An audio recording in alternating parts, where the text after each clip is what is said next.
Chapter 810. Hey! That's not right. Yamacho seems to have said that no one else is allowed to help.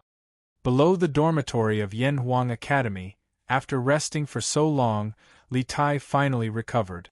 However, he suddenly remembered something and his expression changed instantly. Sun Zifen, who was originally full of joy, suddenly looked sluggish. He scratched his head gloomily. Did he work so early in the morning for nothing? Did he have to wash Li Tai's smelly feet in the future? He couldn't accept it. He couldn't accept it. No, Chinke, think about it carefully again. What did Yamacho say at that time? Did he say that no one else is allowed to help, or did he say that no servants in your mansion are allowed to help? Sun Zifen scratched his ears and cheeks for a long time, then turned his head and asked Li Tai unwillingly. Li Tai, who was originally dejected, heard Sun Zifen's words, and his eyes suddenly lit up. He patted his head and thought seriously. After a moment, he suddenly shouted excitedly, "I remember now! The mountain leader told me before that I'm not allowed to spend money to hire people or ask servants to help. Zifen, you're not hired by me, and you're not a servant of my Wangfu.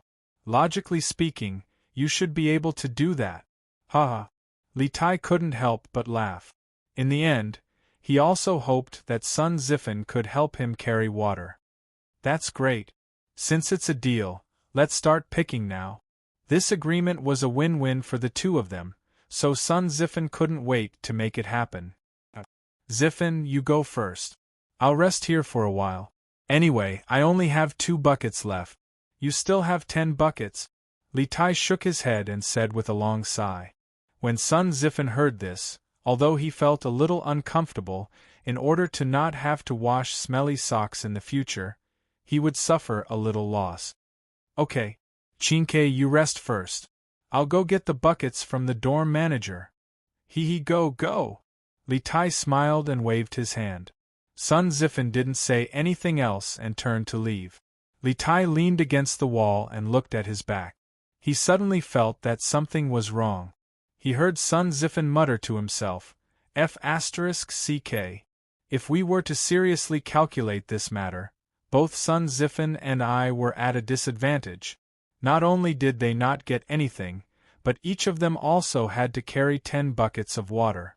In the end, Xiao Xian was the only one who profited. Sigh, this king is really F***ket up. Sun Zifen and I have been fighting for so long, but it was all for nothing. In the end, the academy has benefited. At this point, little Fatty finally reacted.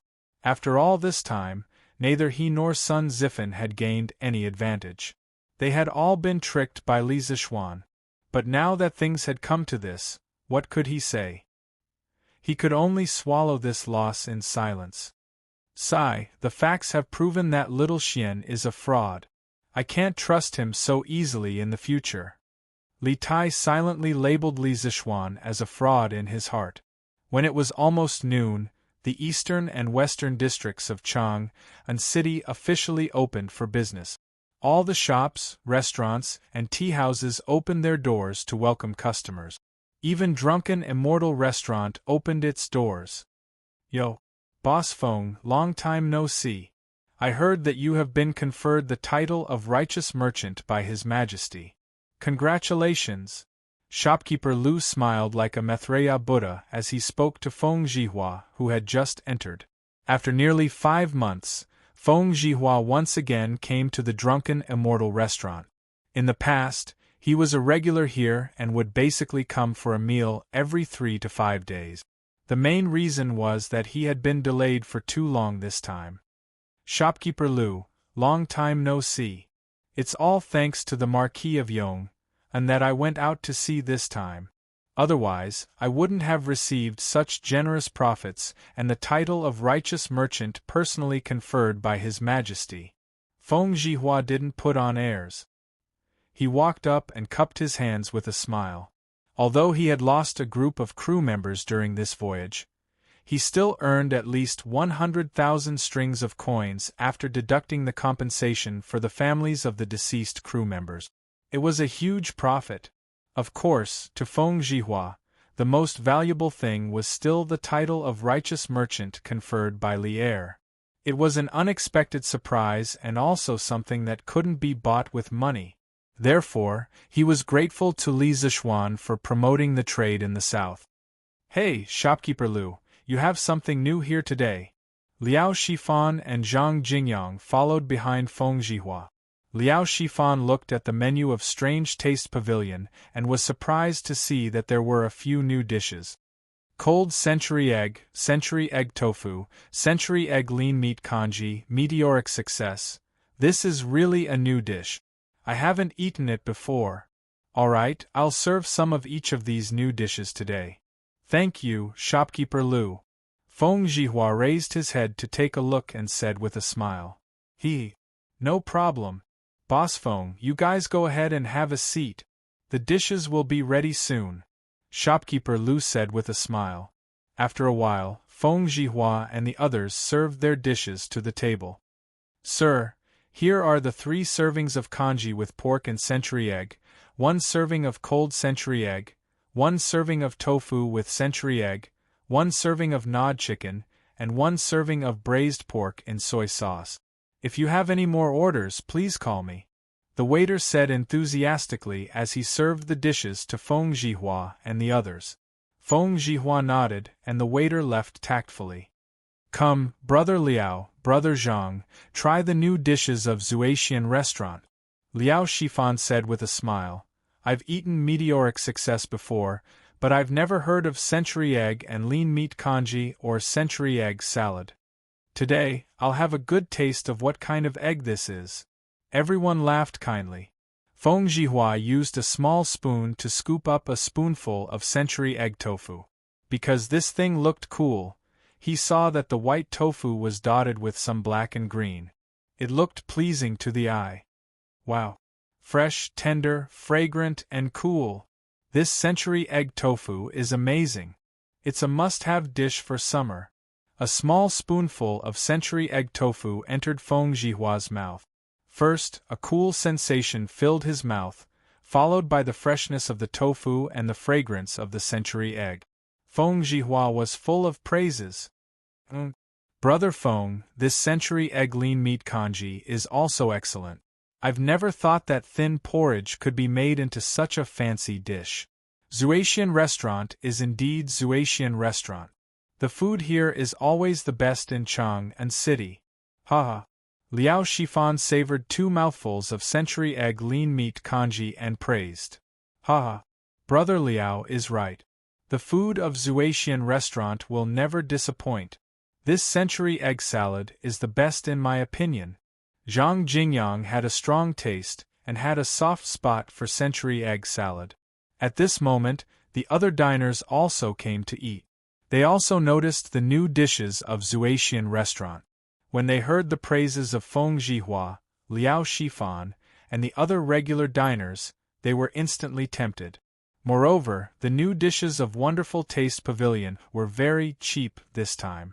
Century egg lean meat congee was only 20 copper coins, century egg salad was 80 copper coins, and century egg tofu was 100 copper coins. Compared to the previously nod chicken and red braised meat, it was much cheaper. Waiter, give me a serving of red braised meat and century egg tofu. Waiter, give me 2 bowls of century egg lean meat congee. Give me 2 servings of century egg salad. Chapter 8:11. The reason why the congee with pork and century egg, the tofu with century egg, and the cold-tossed century egg were so cheap was that Li Zishuan wanted to sell the century egg on a large scale as soon as possible. After all, if the normal consumption of the Drunken Immortal Restaurant and the canteen of Yanhuang Academy were to be relied on, the century eggs made from the eggs that Li Zishuan purchased from the Han Village and Plum Village a while ago would probably not be sold out until next year. Therefore, the low price was one thing. More importantly, the Drunken Immortal Restaurant had launched a takeaway event. Dear customers, everyone has tasted the delicious taste of the century eggs. Whether you like it or not, I'm sure everyone has a plan in mind. To be honest, the century eggs are the latest food invented by my family's marquis. They are made from eggs through 49 processes and 49 days. The process is not easy. Compared to unprocessed eggs, the century eggs can be stored for a longer time. They can be stored for at least 3 months and the taste will not change. In order to let more people eat this delicious food, the Zhuatian restaurant will sell an unlimited number of marinated century eggs to the public. It only costs 5 copper coins.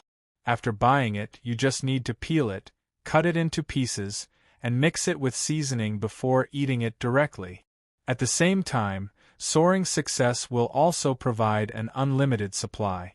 And this month, the Zhuatian restaurant will open 3 branches in Chang'an City. In the future, we will open branches in other provinces and counties outside Chang'an City. At that time, you may be able to eat the delicacies of the Zhuatian restaurant in your own shops. After about half an hour, shopkeeper Lu saw that most of the diners in the restaurant were almost done eating. He walked to a table and announced to the crowd with a smile. When the diners heard this, they were all overjoyed. This was the first time that the Zhuatian restaurant sold its food to the public. Some of the businessmen among them were tempted. 5 copper coins for a century egg was not expensive. It was very profitable to sell it in other places or as a dish in other places. Oh? Only 5 copper coins for a century egg?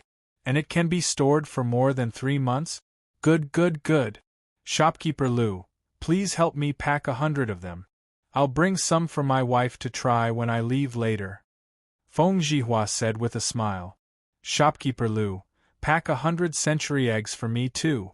While you're at it, pack 2 servings of flying meteoric success.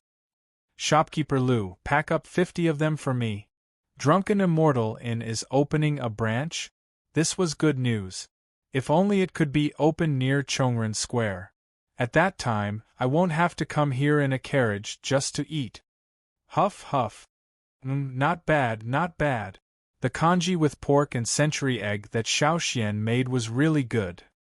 Madam, let's make our porridge like this in the future. This kind of salty porridge is more enjoyable. Qing Residence, lunchtime. Qing Yaojin finished a bowl of congee with pork and century egg in no time. He wiped his mouth and said with satisfaction. Madame Qing rolled her eyes at Qing Yaojin and said, Look at you, insisting that the kitchen make this congee with pork and century egg in the middle of the day. Which family eats porridge for lunch? But this cold congee with century egg is not bad. Qing Yaojin touched his nose embarrassedly.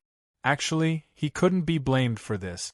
It was mainly because after Qing Chumo came back, he bragged that the congee with pork and century egg that he ate at Li Zishuan's house was one of a kind. That was why he ordered the kitchen to make congee with pork and century egg for lunch. Ahem. It doesn't matter. The important thing is that Madame thinks that the century egg is delicious. Madame Qing sighed helplessly. Suddenly, she seemed to have thought of something. By the way, old master, I heard from Chonyo that the Duke of Yong'an's family is buying eggs from their farmers in large quantities. I guess they're using them to make century eggs, right? Qing Yaojin stroked his beard and nodded. I heard Xiaoxian mention it at the academy. It was mainly because there were so many eggs in Chang'an City that they couldn't sell them. No one bought one for 2 copper coins. The farmers of his 2 farms had accumulated a lot of eggs. Seeing that they were going to spoil soon, Xiaoxian thought of a way to find a way out for the farmers. I have to say that this child is really resourceful. He actually came up with such an idea. Besides, this century egg is to my liking. Chonyo, after we finish eating, pick a few dozen century eggs and send them to the Qin family. Qing Chumo's mouth was still stuffed with century egg and tofu. When he heard this, he directly spoke with a lisp. Father, there's no need. Xiaoxian has already sent them door to door. I reckon that even His Majesty is eating his century eggs now. Qing Yaojin was stunned.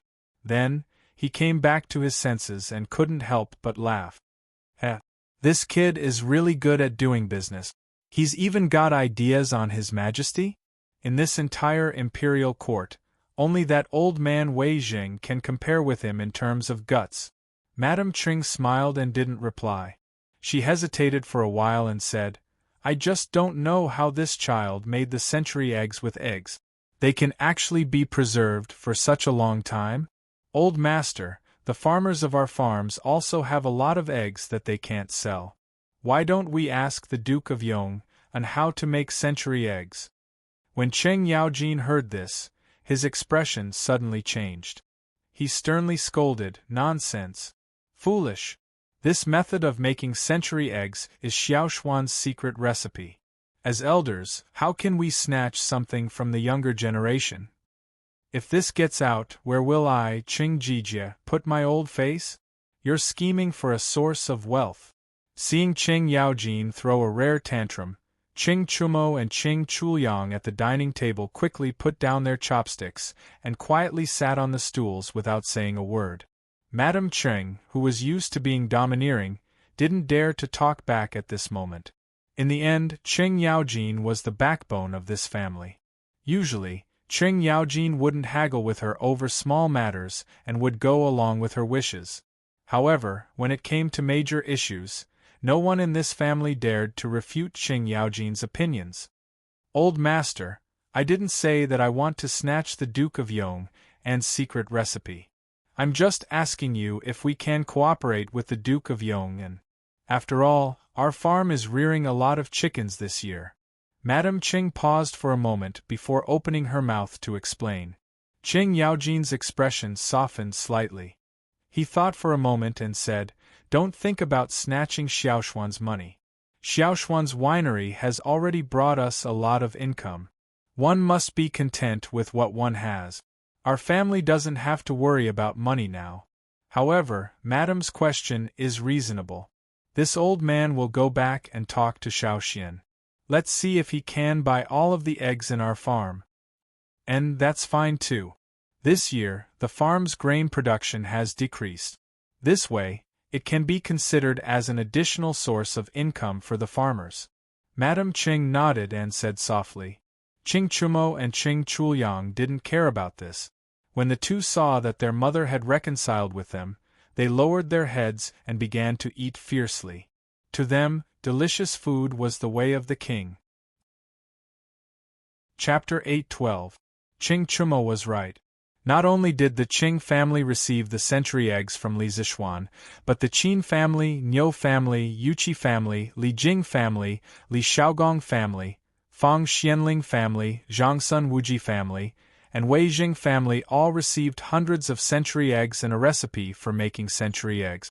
Some of these people were delivered by Li Zishuan himself, while others were delivered by his guards. Poor Pang Feiji and his team of marquises. They were originally civil servants in charge of maintaining the security of Chang'an City, but now they had become deliverymen for Li Zishuan. Although Li Zishuan had given away so many century egg recipes, he was not worried that others would learn how to make century eggs and cause the loss of customers from Zuaitian restaurant.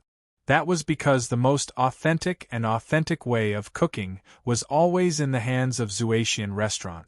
Just like crayfish and hairy crabs in his previous life, the recipe could be found on the internet.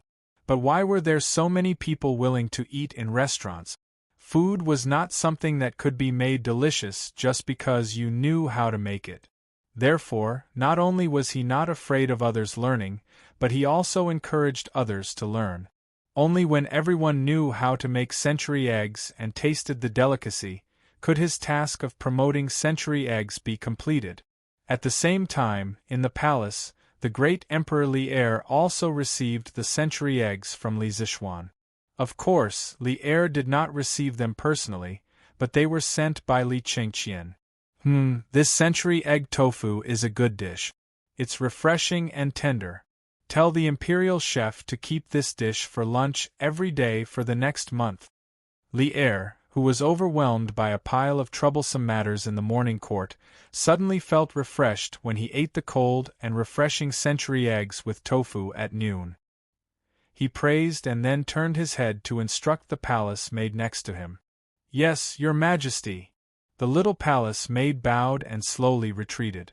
Empress Zhongsun covered her mouth and laughed. Since autumn, your majesty's appetite has not been very good. I didn't expect that the century egg with tofu would suit your majesty's taste. It seems that I should thank Marquis Yong'an. Li Er laughed and said, Guanyin maid, this is not because of that guy, but because of your good cooking. I heard that you went to the kitchen 2 hours ago to prepare. Thank you for your hard work. Empress Zhongsun shook her head and said with a happy face, As long as your majesty can eat well, everything I do is worth it. The Tang Empire cannot be left without your majesty. Li put down his chopsticks and patted Zhongsuan's small white hands. And his wife and couple had been together for more than 10 years. How could they not know each other's feelings? After a moment's silence, said, in fact, my poor appetite was not because the food was not to my taste. This year's drought caused the people's farmland to be reduced. In order to reduce the burden of the people, I forcibly reduced the burden. Later, the tax collection situation submitted by various states was calculated by the Ministry of Civil Affairs. It was found that it was not even 70% of last year's. In addition, last year, because of the Turkic Sheli's army, the Chang'an treasury was empty. I was worried that if there was another natural disaster in the Tang Empire, the treasury would not be able to continue. But fortunately, the fleet led by Xiao Gong came back at this time. Not only did they bring back a huge amount of food, but they also brought back a huge amount of wealth. The financial strain of the imperial court was greatly relieved. And just this time, the business tax collected from the civilian caravan was a total of 400,000 strings of coins. Guanyin maid, you didn't see it. After that old man Xiao Yu saw the results of the statistics, he laughed from ear to ear for a quarter of an hour. How can I not be happy? At the end of his speech, Li Er's mood became high, and a long-lost relaxed smile appeared on his face. Empress Zhongsun looked at the man in front of her with a complicated mood. She sighed and said, Your Majesty is wholeheartedly for the country and the people. You are happy for the world, but also sad for the world. This is the blessing of the Tang Empire's people. But I hope that your Majesty will take care of your body. Your Majesty is not only the Majesty of the world, but also the Majesty of Chengqian, Qinke, and Chang'an. Li Er understood the meaning of Empress Zhongsun. He smiled and said, Don't worry, Guanyin maid. I understand. Empress Zhongsun smiled. She pulled her small hand out of Li Er's big hand and then used a small spoon to scoop a spoonful of century eggs and tofu for Li Er. She said, Your Majesty, eat quickly. The century eggs and tofu won't be fresh in a while. Li Er naturally enjoyed the service of the beauty with a clear conscience. He heard Empress Zhongsun continue, I heard that the century eggs were a new trick invented by the Marquis of Yong'an to help his farmers solve the backlog of eggs in their hands. This child has a lot of ideas. I don't know how many things are in his head. But this way, his farmers can earn a lot of money, and the other farmers are still worried about how to sell their eggs. Li Er had never heard of this. He frowned and asked, What? Are the eggs in Chang'an worthless now? Empress Zhongsuan's brows showed a hint of worry and replied, Your Majesty may not know, but since the imperial court issued a decree to reduce the burden of raising chickens this year, not to mention the other states and counties, in Chang'an and the nearby farms, basically every household has at least 70 to 80 chickens. Now, more than 4 months have passed. The chickens raised by the people have long started to lay eggs. These eggs can't be stored for long and will spoil in less than 10 days. In order to sell the eggs as soon as possible, the farmers are desperately trying to lower the price. As a result, the price of eggs has fallen again and again until it's difficult to sell them now. Li Er was silent for a while and then said, This is indeed a problem. But now that Li Zishuan has thought of this method of making century eggs, it depends on whether he's willing to impart the method of making century eggs. If he's unwilling, We can only let him expand the production scale of century eggs. I think it should be able to alleviate the current situation. When the weather gets colder, the production of eggs will also decrease. At that time, the price of eggs will stabilize. What he said was indeed reasonable. Letting Li Zixuan make century eggs into century eggs could, first, expand the sales and second, prolong the preservation time. It was already autumn now. When it was late autumn or after winter, due to the decrease in temperature and light, the laying rate of chickens would obviously decrease until the production stopped. Hey! But this kid is really good to his farmers. In the end, Li Er added another sentence. Speaking of which, this time, Li Er didn't have any intention of getting Li Zixuan's secret method of making century eggs. The main reason was that this sea trade had fattened the imperial court. Old Li was now a rich man, and the small amount of money he earned from making century eggs was not enough for Li Er. Chapter 8:13. Your Majesty is right. The Marquis of Yong treats the people well. Who in Chang and City doesn't know about this? Your Majesty has given Lantian County to the Marquis of Yong. I heard that some of the farmers in the villages close to Lantian County all sighed when they heard the news, regretting that their villages were not the Marquis of Yong. From this, it can be seen how kind this child is usually. In the Li Jing Palace, Empress Zhongsun heard Li Er's words and chuckled. Kind. Hearing this, Li Er suddenly smiled mysteriously and said, This kid has never been a kind person. Guanyin maid, you don't know, but the day before yesterday, this kid was still spouting nonsense in the morning court. He said that the peace of the Tang Empire was not obtained by blindly giving in, but by the soldiers using their blood and fists. The Tang people need to have pride. The Tang people are not afraid of war. Even if the entire world attacks the Tang Empire will be able to break through. Listen to this. Sometimes this kid is filled with killing intent. At such a young age, he has so much hostility. It is really unbelievable. Right now, he has already been labeled as a traitor by many officials in the court.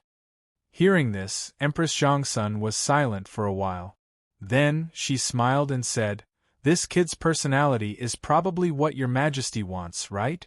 And what this kid said is not wrong at all. The peace of the Tang Empire today was obtained by your Majesty leading a group of generals using their blood. After being with Li Er for so many years, how could Empress Zhongsun not understand the true thoughts in Li Er's heart? She could tell at a glance that even though Li Er was criticizing Li Zixuan in all sorts of ways, his words were filled with admiration. Haha! Guanyin maid understands me. That's right, although this kid is often muddle-headed, I admire the spirit and sharpness in his bones. In the future, when I am old, the generals of this generation will not be able to lift their swords. I hope that this kid Li Zixuan can take up the heavy responsibility and help Qingqian well. Just like the title I gave him, Yong and protect the Tang Empire forever. Li Zixuan naturally did not know about the conversation that happened in the palace. Li Er also did not know that his precious son was being tortured fetching water in Yanhuang College. If he knew, his conversation with Empress Zhongsun would probably be to scold Li Zixuan and not praise. Speaking of which, Li Zixuan was busy going to Chang and City in the morning to send gifts to the big shots. In order to keep smiling, his face was a little stiff from smiling. And then, he went to the workshop to teach Faubert's rubber. Unexpectedly, just as he was about to leave, an uninvited guest came. An uninvited guest with unprecedented strength. It was a middle-aged man who was nearly 7 feet tall, which was over 2 meters. He had a 3-inch beard on his chin, which looked like it had not been tidied in a long time. It was messy and a bit disgusting. His appearance was ugly, and there was a scar on his face. Although his facial features were sharp and angular, no matter how you looked at it, he looked like the reincarnation of an evil spirit. He was abnormally ferocious. Children would probably be scared to tears if they saw his face. These were not important. The most important thing was that Li Zixuan felt a very majestic and turbulent power of flesh and blood from this man, indicating that this man's physical cultivation had reached a very terrifying realm. In his impression, only the golden body of Arhat of the Shaolin Temple could be comparable to it. What was worse was that the moment this man stood there, Li Zixuan felt an extremely heavy pressure. This meant that this person's martial arts realm was far above his. If they were to compare, even Zhao Song at his peak would not be a match for this man. At first glance, Li Zixuan determined that the man was a master at the peak of the master stage, or even a half step into the great master stage. His strength was not inferior to his martial uncles in Longhu Mountain. If they were to fight to the death, perhaps only his genius youngest martial uncle would be able to fight him. Wouldn't you be nervous if a ferocious-looking man with terrifying strength was blocking your door? The true qi in Li Zixuan's body quickly began to revolve, and he raised his guard to 120%. If this person really wanted to attack him, he should be able to escape with all his strength, but could he escape? No. Behind him were his father, mother, wife, and sister. Not far from where he was, there were hundreds of teachers and students from Yanhuang College. If such a powerful devil was allowed to wreak havoc, no one in Yunshan would be able to keep him in check. When did a monster with such a terrifying cultivation appear in Chang'an City? Did this man come with ill intentions, or was he looking for something? Li Zixuan's heart was filled with vigilance and doubts.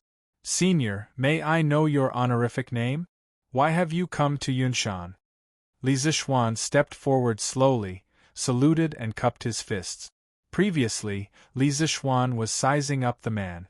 In fact, the man was also sizing up Li Zixuan.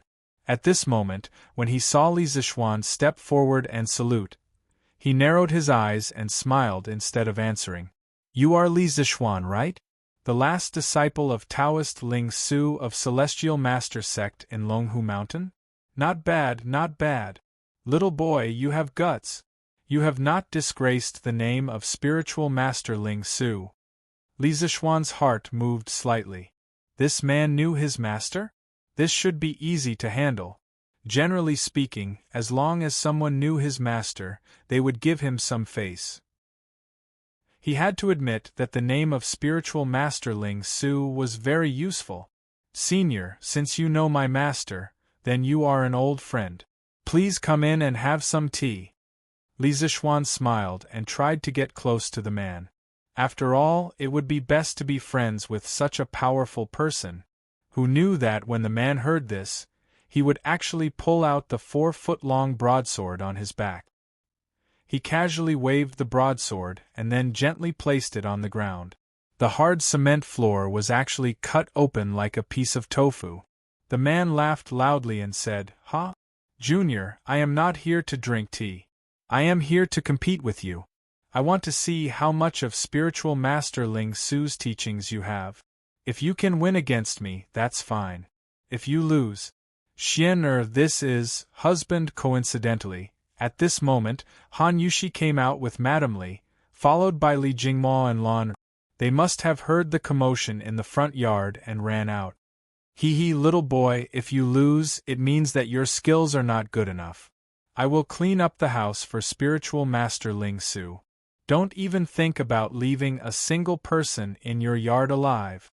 The curly-bearded man pointed at the people behind Li Zixuan and said with a ferocious expression, "He came with ill intentions." As expected, he came with ill intentions. Now that the situation had developed in the worst direction, Li Zixuan's complexion suddenly changed greatly. His heart also sank. This old bastard with extremely high martial arts was actually here to pick a fight. Chapter 8:14 Yunshan Villa. Li Zixuan didn't hesitate when he saw that the bearded man didn't come with good intentions. He turned around and said anxiously, "Wife, help father and mother back to the house. Lan, you go back too. Don't worry, I'll be fine." Husband, Xian, Brother, Li Zishuan said solemnly, don't talk nonsense. Go back quickly. Then he whispered to Han Yushi, I'll lure this person away in a while. You guys take the opportunity to leave quickly. Otherwise, I'm afraid I can't beat this person with my worries. If you really want to help me, you can go to the academy or Chang and to get reinforcements. Don't be so wishy-washy. Xian Mrs. Li muttered unwillingly in a low voice. Li Jingma pulled her away and said, Madam, it's useless to say more. We'll only be in the way here. Xian is right. If we really want to help him, we should hurry up and escape to get reinforcements. Seeing that his father was decisive at the critical moment, Li Zishuan felt relieved and turned to deal with the bearded man. In fact, he was bragging a lot. Even if his family left and he had nothing to worry about, he still wasn't sure he could beat this person in front of him. Although he had fought Yin Batian, a master at the peak of the Grandmaster realm, to a draw, he had worked together with the two brothers of the Dugu family to achieve such a result. Moreover, Yin Batian was obviously not on the same level as this bearded old bastard. Li Zishuan felt that this person in front of him could fight 3 Yin Batians at the same time. This showed how terrifying this person's strength was. Who are you, sir? Li Zishuan, who turned around, looked at the bearded man with a gloomy face and asked. Ha! Kid, you'll only be qualified to know my identity after you defeat this old man. The bearded man said with a haughty face. You're King the best. Li Zishuan cursed in his heart when he heard this. Although this old fart in front of him was indeed quite awesome, no matter how awesome he was, could he be as awesome as his master? I have no enmity with you, but you have come here to threaten me with your life. I have to say that you are really daring. The Cloud Mountain is a sacred place of learning set up by the imperial court. How dare you behave so atrociously here? At this point, there was no room for reconciliation. How could Li Zishuan still be willing to address this person as senior? It was already good enough that he didn't call him old bastard. There was no need for him to be polite. The man grinned and said with a smile, are you angry from embarrassment? Enough idle chatter. This old man is not here to bicker with you. If you want to live, quickly take out your true skills and fight with this old man.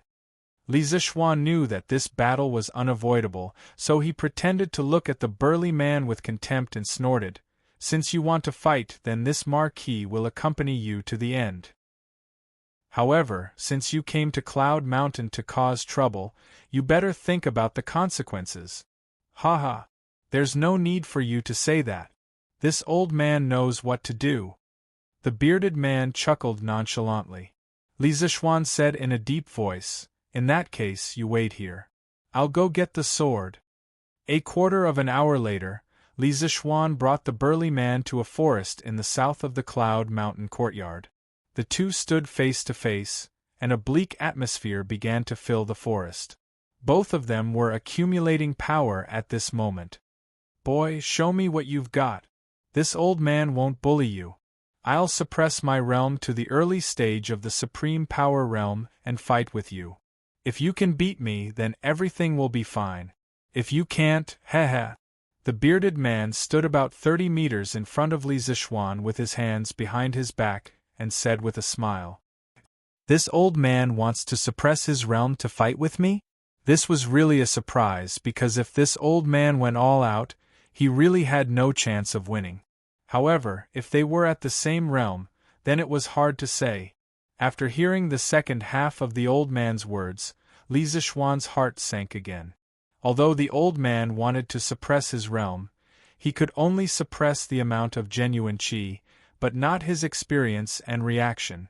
In other words, he was facing a master at the early stage of the Supreme Power Realm with the experience of a half-step to the Supreme Power Realm. He did not have the advantage. Old man, since you want to suppress your realm, why don't you seal part of your meridians? Otherwise, I'm afraid that if I beat you until you cry, you'll be shameless and forcibly raise your realm to make trouble for me. Li Zishuan figured it out. It was better for the old man to suppress his realm than not, but but he was afraid that the burly man would contradict him. In his impression, there was indeed a way to seal part of the meridians in Jianghu, so he said so. Boy, you're so arrogant. Well, I'll seal it. This acupoint can be maintained for an hour. In this hour, whether I want to or not, I'll only be at the early stage of the Supreme Power Realm. But even at the early stage of the Supreme Power Realm, you're not my opponent. The bearded man sneered. Then, he used his right hand to tap on his own body 3 times, and his aura suddenly dropped. The first move of 9 Taishan swords, ride the wind to the 9th heaven. When Li Zixuan saw that the bearded man had finished sealing his acupoints, he took advantage of the fact that the bearded man was unprepared and used the first style of the 9 Taishan swords to launch a surprise attack. At this time, he didn't have the time to talk nonsense with this old thing. 9 Taishan swords? You deserve to be his last disciple. Immortal Lingshu actually taught you the supreme sword skills derived from Taishan Sutra? But your master certainly doesn't want you to use these sword skills to make a sneak attack, right? In the face of this sudden sword from beyond the heavens, the bearded man's face did not show any signs of panic. He sneered and unhurriedly lifted up his enormous scimitar from the ground. His entire body skyrocketed, and his large scimitar fiercely chopped towards Li Zixuan's unexpected sword. Seeing that the man's scimitar had been formed in the blink of an eye, Li Zixuan knew that it was not good, because the man's reaction speed was far beyond his expectation. Moreover, the man's scimitar was obviously powerful, and he could not take it. Moreover, his wind-chasing sword might be damaged because of this. At this time, it was too late to withdraw the move. Li Zixuan had an idea. He lifted his long sword and changed his move temporarily, using pushing the boat with the current. The expected collision between the scimitar and the sword did not happen. The wind-chasing sword was like a magnet, and firmly sucked the scimitar in the bearded man's hand. Then, Li Zixuan's wrist moved slightly, and with 2 twists of the sword, the tyrannical force on the scimitar was immediately deflected. Sacrificing oneself to follow others, failing to lead in, pulling 1,000 pounds with 4 tails. That's right, this guy changed his move to Taiji sword at the last moment. Using this method to fuse 9 Taishan swords and Taiji sword together, one had to say that this could be considered as learning and applying it flexibly. This is not 9 Taishan swords. Kid, where did you learn this sword skill from? The bearded man raised his eyebrows in surprise and asked. Chapter 8:15. The second style of 9 Taishan swords, Fleeting Swan, Soaring Dragon. The third style of 9 Taishan swords, Snow Treading, leaving no trace in the snow, swift as a swallow. The fourth style of 9 Taishan swords, Wave Breaker, Overlord Sea Thunderous Fury. The fifth style of 9 Taishan swords, Paring Dust, Sword Paring Dust, Bleak and Cold. Li Zixuan didn't pay any attention to the curly-bearded burly man's question at all. He directly used a quadruple annihilation, unleashing 4 moves in unison and meeting him head-on. In his opinion, the old man in front of him was here to destroy his entire family. In a battle of life and death, he would not hold back. As long as he could defeat the old man, he was willing to use more despicable means, let alone a sneak attack. By now, he had mastered the first 5 styles of 9 Taishan swords. The 4 styles in front of him were more than 40% more powerful than before. Ordinary grandmasters would not dare to underestimate them. They had to take them seriously, or they would be injured by the superimposed 4 styles in an instant. Unfortunately, this bearded man was not an ordinary master stage expert.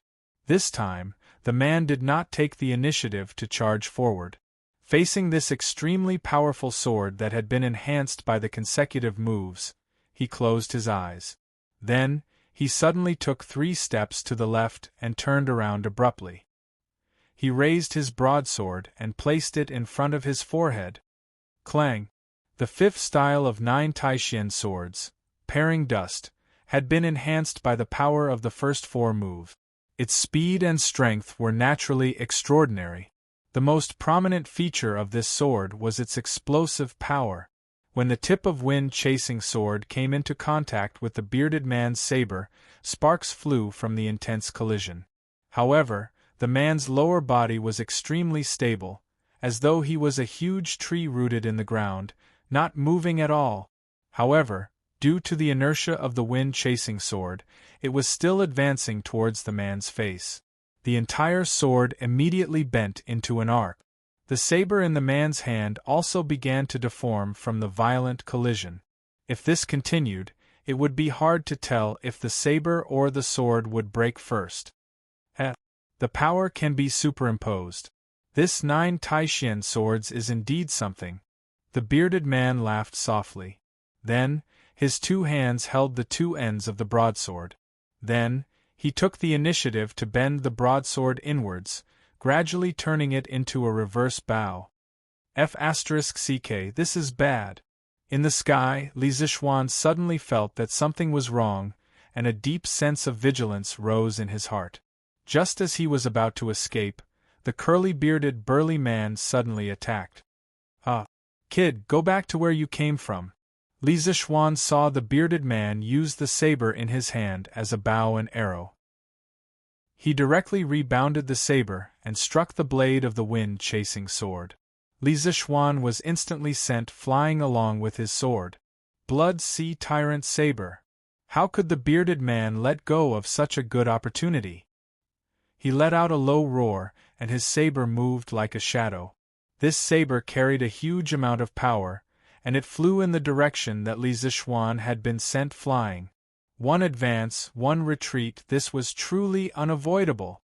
At this time, Li Zixuan wanted to use the 6th movement of the Taishan 9 swords again, but it was useless. He had no time or opportunity to mobilize the genuine qi in his body. But was there really no other way? Of course not. The current Li Zixuan was no longer the young boy who had just left the mountain. He had a lot of trump cards. 9 solitary swords, broken blade style. At this moment of rapid retreat, Li Zixuan suddenly used a very profound sword technique, but this sword technique did not seem to be very powerful, and one could not even sense how much true qi was flowing inside. This was why the 9 solitary swords was so powerful. The Dugu 9 swords focused on sword moves, and the key point was the sword intent. It did not have much of a requirement for qi, and even a person without any qi would be able to unleash the power of the Dugu 9 swords as long as he could feel the sword intent within it. Li Zixuan was now using the 3rd movement of the 9 solitary swords, broken blade style. This was a special move that was specially used to break the saber techniques of single saber, double saber, lancet, ghost head saber, machete, and zamadeo. When the curly-bearded man saw that Li Zixuan had actually used this kind of soft sword technique that was devoid of true qi, he couldn't help but laugh contemptuously. The broadsword in his hand slashed towards Li Zixuan with an indomitable will. But what shocked the bearded man was that Li Zixuan's soft sword technique had actually dissolved his heavy saber attack in an instant. What was even more incredible was that this saber attack had been infused with his strong inner qi, but after just touching Li Zixuan's sword technique, the inner qi that he had infused into it dissipated into nothingness. The bearded man was stunned for a moment. Presumably, he had lived for decades, but he had never encountered such a strange thing. In fact, this was also one of the biggest characteristics of the Dugu 9 swords. No matter how strong the opponent's inner qi was, it would all be useless in front of the subtle sword technique of the Dugu 9 swords. Moreover, the Dugu 9 swords was stronger than the opponent. If the opponent's kung fu was not high enough, the essence of the Dugu 9 swords would not be used. The opponent that Li Zixuan was facing right now was one of the top masters in the world. His kung fu was so strong that it had reached an unimaginable level for ordinary people. Once he activated it, the subtleties of the Dugu 9 swords could be unleashed incisively and vividly. If Dugu Qiubai came back to life, or if Feng Qingyang came back to life, they would be overjoyed to meet such an opponent. In order to use the Dugu Nine Swords, apart from being familiar with the sword technique, it also relied heavily on the swordsman's spiritual understanding. Once the swordsman reached a level where he could freely use the sword without any rules, the more intelligent the swordsman was, the better the swordsman's kung fu would be. Every competition was like a great poet who was inspired to write a good poem. The bearded man poured a large amount of genuine qi into his saber. Li Zishuan used the saber-breaking style one after another. Relying on his strong mental calculation ability, he countered the attacks one by one. After more than 40 moves, the genuine qi in the bearded man's saber had already dissipated. And in this situation, Li Zishuan had enough time to inject his inner strength into wind-chasing sword and launch a counterattack. The sixth style of the Dugu Nine Swords, Drifting Cloud. The drifting cloud is broken and drifting cloud is never returned. Once the sword was launched, there was a faint sound of wind and thunder. This sword not only carried the power of the previous few moves, but also the momentum of the bearded man's saber-breaking style that was countered by the saber-breaking style. Its power was so great that it was the most powerful attack that Li Zishuan had ever launched in so many years. It had to be said that this guy was really a genius. He had just combined the Dugu Nine Swords and the Taiji sword together to counter the bearded man's counterattack. Now, he had combined the Dugu Nine Swords and borrowed the momentum to launch a fatal attack on the bearded man. Fast. This extremely fast sword instantly arrived in front of the curly-bearded burly man. The curly-bearded man's pupils constricted abruptly. He actually felt the threat of death from this sword strike. Chapter 8:16. Roar. Seeing Li Zishuan's flowing cloud sword whistling towards his heart, the bearded man first controlled his body to lean back slightly and then let out a loud roar. A fallen leaf just happened to fall between the tip of the wind-chasing sword and the bearded man's face. What was strange was that this roar seemed to carry a huge amount of energy, causing the falling leaf to suddenly change its direction and fly directly towards Li Zishuan. The leaves were already like this, so how could Li Zishuan, a living person, not be affected? Almost in an instant, he felt as if his eardrums were about to burst. His face felt as if it had been scraped by a fierce wind, and it hurt a little. At the same time, his sword momentum also strangely stagnated for a moment. Lion's roar. Li Zishuan was a little shocked. Wasn't this lion's roar a unique skill of the Shaolin Temple? How could this old bastard know it? Could it be that he was a monk of the Shaolin Temple in the past? Damn it, a monk who had returned to the secular world actually dared to behave atrociously in Yunshan. However, even though Li Zishuan was extremely shocked, he didn't have the time to continue letting his imagination run wild. This was because the bearded man had seized the moment when the wind-chasing sword's momentum stagnated. Roar. Another loud roar, and the intensity of the roar was even louder than before. Tsunami Emperor Fist. At this moment, the bearded man, who was leaning back slightly, abandoned his saber and used his fists. This was because the angle of his body couldn't condense saber momentum in a short period of time. He first formed a fist seal, and then his sleeves exploded with a bang. His arms and fists turned bronze in color, and the veins on his arms bulged. His hair fluttered even though there was no wind, and he looked like a mad demon. Tsunami Emperor Fist. When Li Zishuan heard the name of this fist technique, his heart suddenly jolted. He thought to himself, just where did this curly-bearded burly man come from? Emperor Fist, Emperor Fist. In this era where imperial power reigned supreme, to dare to add the word emperor to a technique was like lighting a lamp in the toilet, courting death. Why did this curly-bearded man dare to give his fist technique such a tyrannical name? The bearded man definitely didn't know what Li Zishuan was thinking. He snorted and his aura suddenly changed. Then, He waved his fists and charged towards Li Zishuan's sword. The wind-chasing sword was spiritual master Ling Su's personal sword. It was forged by the world's #1 swordsmith, Zhang Yujiu, using extraterrestrial iron. Its sharpness could cut through iron like mud. Moreover, the wind-chasing sword was reinforced with large amounts of internal energy from Li Zishuan. It wasn't an exaggeration to say that this sword could pierce a hole in the city wall. At this moment, the bearded man was actually using his fists to catch the sword. No matter how one looked at it, he seemed to be seeking death.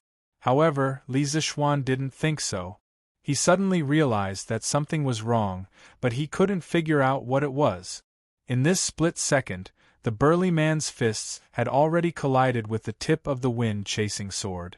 However, the scene of the sword piercing into his body did not occur. On the contrary, the collision of the fists and the sword produced an illogical sound of metal clashing. Clang! With a boom, the enormous amount of internal energy that Li Zishuan had poured into the wind-chasing sword was completely repelled. The enormous internal energy backlashed and sent him flying. He crashed into a tree with a bang, but this tree couldn't stop him from retreating. With a kacha sound, the thick tree cracked and broke. Li Zishuan's body then crashed into a second tree and landed heavily on the ground. Pooh! After receiving such a large impact, Li Zishuan's body instantly fractured in several places. A heart-wrenching pain came from his wrists and back. What was worse was that this enormous internal energy backlashing caused him to spit out a mouthful of blood. Moreover, his internal energy started to become chaotic. It would be difficult for him to have the strength to fight again in a short period of time. F***ck, you old bastard! You actually broke through your acupoints on your own. You said that you would suppress your realm and fight with me, but now you went back on your word and launched a sneak attack. Are you still a F***king man? Although Li Zishuan was well aware of the terrible condition of his body, he still couldn't help but point at the curly-bearded man and scold him. Even if he was going to die, he had to scold him to his heart's content. Only now did he realize what was wrong just now. It turned out that the bearded man had used his internal energy to break through his acupoints at the last minute. He had completely unleashed the strength of a peak grandmaster. Oh no, it should be the strength of a half-step grandmaster. Li Zishuan was now very sure that the bearded man was a half-step grandmaster. The difference in strength was too great. Moreover, the bearded man was not like Batian, who came from a small sect. Although his realm was high, his strength was low. The bearded man's skills were all top martial arts in the Jianghu. He definitely had the guidance of a famous master. Li Zishuan knew that he had lost. The bearded man's strength had now recovered to the peak. If he attacked him now, he wouldn't be able to resist at all. His internal energy was still in disorder.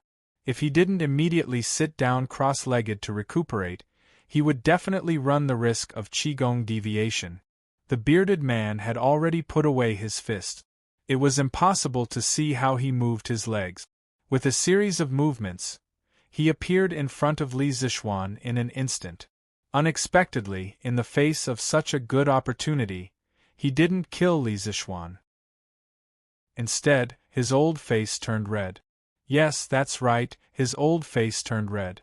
Li Zishuan didn't know why this big man's tan face would turn red. Was it his imagination? Cough, cough. Boy, you're really good. The Central Plains is indeed full of talent. It's been decades since someone pushed me to this point. The bearded man stood in front of Li Zishuan with his hands behind his back and said with the posture of an expert. It was just that there was a hidden awkwardness under his expression. It was just that others couldn't detect it. Bah! Old bastard! With your cultivation, you actually went back on your words. You F***king have an unfair advantage. Cough, cough. The man coughed twice again. He didn't answer Li Zishuan's words. Instead, he asked calmly, Boy, the sword techniques you used just now, it seems that the 9 Taishen swords is not the only sword technique, right? There seem to be 2 other sword techniques mixed in with it? Hurry up and tell me. Li Zishuan didn't know what kind of medicine this old bastard had taken, but he was actually dawdling with him. Li Zishuan simply sat cross-legged on the ground and began to regulate his breathing. In any case, he couldn't beat him. If this old bastard wanted to fight, then let him fight. At this time, when he heard the question, he couldn't help but open his eyes. He rolled his eyes and said coldly, "You want to know?" "Of course." The bearded man nodded. "You want to know? Call me Grandpa and I'll tell you." Chapter 8:17. Grandpa? Regardless of whether this curly-bearded man had the intention to kill Li Zishuan or not, after hearing these words, he couldn't help but fly into a rage. "Bastard Junior, this old man is already someone of your grandfather's generation, yet you are so disgraceful." Li Zishuan continued to scold. "Hey! Who was the one who called me Grandpa just now? Was it you?" Regardless of whether he was going to die today, he had to be mischievous before he died. "Who asked his big brother to be the Leather Knight?" "Humph! Little kid, you're so stubborn. I wanted to talk to you nicely, but you refused a toast only to be forced to drink a forfeit. Don't blame me for being rude. Even a clay figurine had some temper, let alone a peerless expert like the bearded man." Hearing Li Zishuan's rude remarks again and again, he finally flew into a rage. Which scoundrel dares to be so presumptuous in Cloud Mountain? At this moment, a loud shout came from the forest. The man's movements couldn't help but pause. Then, he saw a black-robed elder come over with a sword and slash directly at him. Faced with this sudden attack, the man didn't dare to be careless. He took 2 steps back and then tilted his body slightly, dodging the black-robed elder's aggressive sword. Ink's no sword cry, only the heart remains unmoved, harmony of the world. Ink's no sword, you're actually the master of the Mo family? The bearded man looked at the broad-bladed sword in the black-robed elder's hand and frowned for a long time before asking in disbelief. "That's right, the person who came was the 15th generation master of the Mo family, Mo Huai." Previously, Li Zishuan had fused 3 types of sword intense and used an unparalleled might to beat the bearded man into a fluster. At that time, Li Jingma had secretly brought Madame Li, Lan Er and Han Yushi out of the courtyard. It was unknown whether the bearded man had deliberately pretended not to notice or if he really hadn't noticed, but he had actually let Li Zishuan's family leave just like that. The first reaction of the 4 who had escaped was of course to get reinforcements, but where could they get reinforcements? Chang and City? There were many masters there, and Li Zishuan was familiar with the crown prince. After explaining the situation, he could ask the imperial army to help. But Chang'an was too far away, and Li Zishuan didn't know how the battle was going. The longer they delayed, the more dangerous it would be. Thinking of this, Li Jingma decisively brought Mrs. Li and the other 2 to Yanhuang College. The guards of the academy naturally recognized Li Jingma and the other 3. Furthermore, Pang Feiji was also in the academy. He had been working as an instructor in the academy and had been living in the academy's dormitory. Although he was Li Zishuan's personal bodyguard, ever since Li Zishuan moved to Yunshan Villa, he could no longer stay by his side. That was because there was no place for guards to stay in the villa. After hearing Li Jingma's explanation, Pang Feiji turned pale with fright. He hurriedly called for his subordinates, Mo Zhong, Mo Yun, and the rest of the followers of the school of Mo. He wanted to rescue Li Zishuan together because he knew that the strength of these followers of the school of Mo was much higher than that of the martial marquises. However, Mo Zhong shook his head and asked him to wait here. Then, he ran into the academy's Guanghua building. Just as Pang Feiji was scolding Mo Zhong for being a coward, ungrateful, and cowardly, Mo Zhong walked out behind Mo Huai. Pang Feiji's eyes widened. He wanted to pull Mo Zhong over and ask him why he had brought a weak old man here. However, Mo Huai urged, "Let's go. Brotherly, tell this old man first, where did the mountain elder get into trouble?" Li Jingma naturally answered truthfully. However, everyone only felt a gust of wind blow past them, and then Mo Huai's figure disappeared. Pang Feiji and the other martial marquises could not help but be stunned. None of them had thought that this seemingly ordinary little old man was actually a hidden martial arts master. It was simply too unbelievable. In the small forest, at this moment, after hearing the words about the inky snow sword from the bearded man, Li Zishuan, who was sitting cross-legged on the side, was even more surprised. He thought to himself, "It's fine if this old man is extraordinarily powerful, but the Mo family has been living in seclusion for 700 or 800 years. How did this bearded man know about Mo's keepsake, the inky snow sword? This old man knows too much, doesn't he? Just based on his knowledge, he is definitely not an ordinary person." Of course, compared to this, what surprised Li Zishuan even more was that Mo Huai was actually a martial arts master at the peak of the Grandmaster stage. It was not that he had not thought that Mo Huai, as the head of the Mo family, would definitely have superb martial arts skills. However, Mo Huai had been in the academy for so long and had not revealed his talent. Furthermore, he had secretly tested him and concluded that Mo Huai did not know martial arts. However, the scene in front of him clearly told him that Mo Huai was not only skilled in martial arts, but was also a great master at the peak of the Grandmaster stage. It was simply shocking. Humph! No matter who you are, since you dare to come to Cloud Mountain to cause trouble and harm the Yamacho of Yanhuang College, you must give an explanation.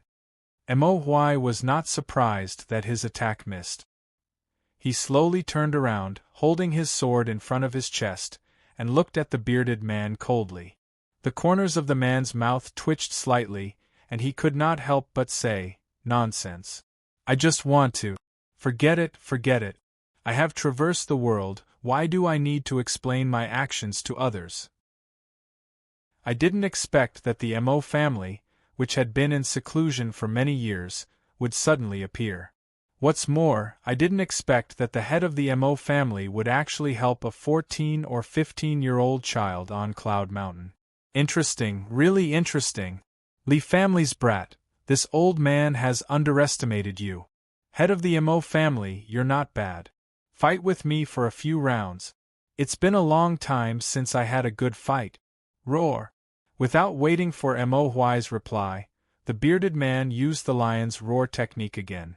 However, this time, he released it at full strength, and the momentum was several times stronger than the previous 2 times. Li Zishuan, who was sitting cross-legged on the ground, could not help but interrupt his breathing and quickly cover his ears. This old fellow was really deadly when he roared crazily. Blood Sea Saber.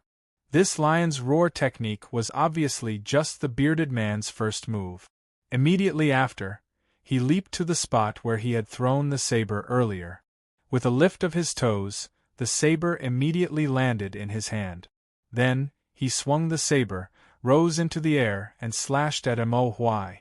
Li Zishuan was currently regulating his breathing while paying attention to the situation on the battlefield.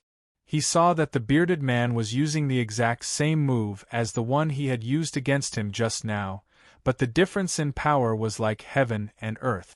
This was clearly the true strength of a half-step grandmaster. Although this old fart is quite despicable, a half-step grandmaster is still impressive. When I reach this realm, I'll hang you up and beat you up every day. Sigh, I wonder if old man Mo will be able to withstand this slash. Li Zishuan's thoughts ran wild. He was envious of the bearded man's great strength, but he was also worried about whether Mo Huai could withstand it. Chapter 8:18. Love with impartiality and non-offense. As the saying went, one could tell whether an expert was skilled the moment he made a move. Before the bearded man's saber was formed, Mo Huai already knew that the other party's strength was above his. He didn't dare to be careless and directly used the Mo family's famous sword technique, love with impartiality and non-offense. At the same time, this was also Mo's core ideology back then. Once this sword technique was used, the saber intent in the sky instantly weakened by 2 notches.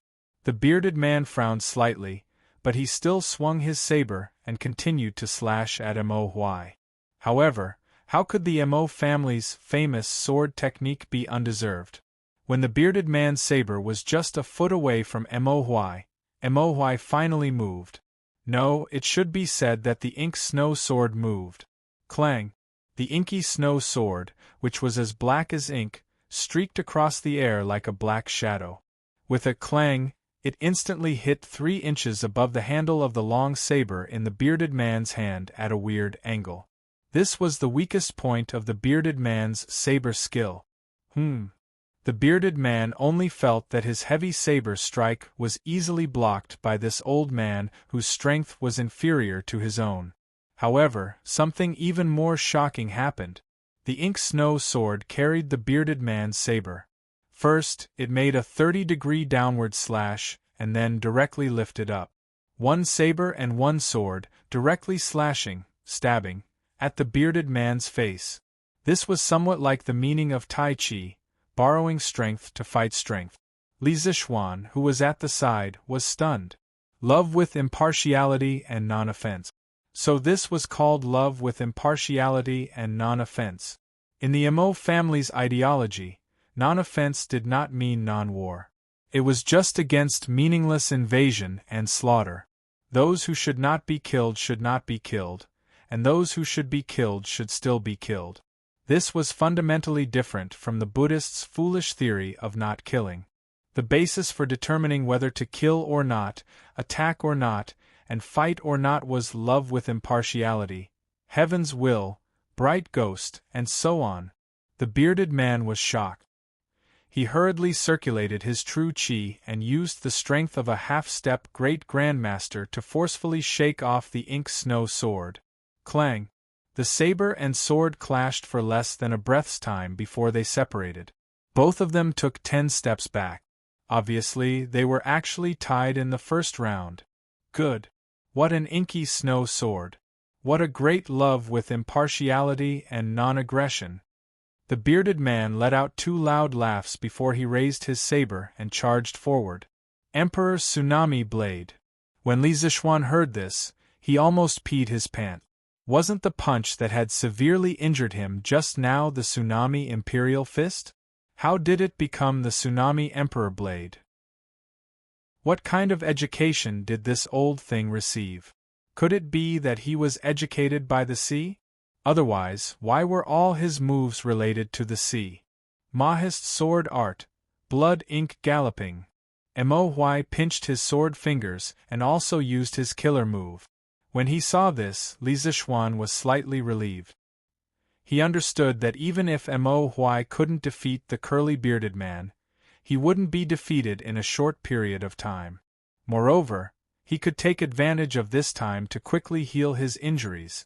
Thus, Li Zixuan hurriedly calmed his mind and began to concentrate on regulating the true qi in his body.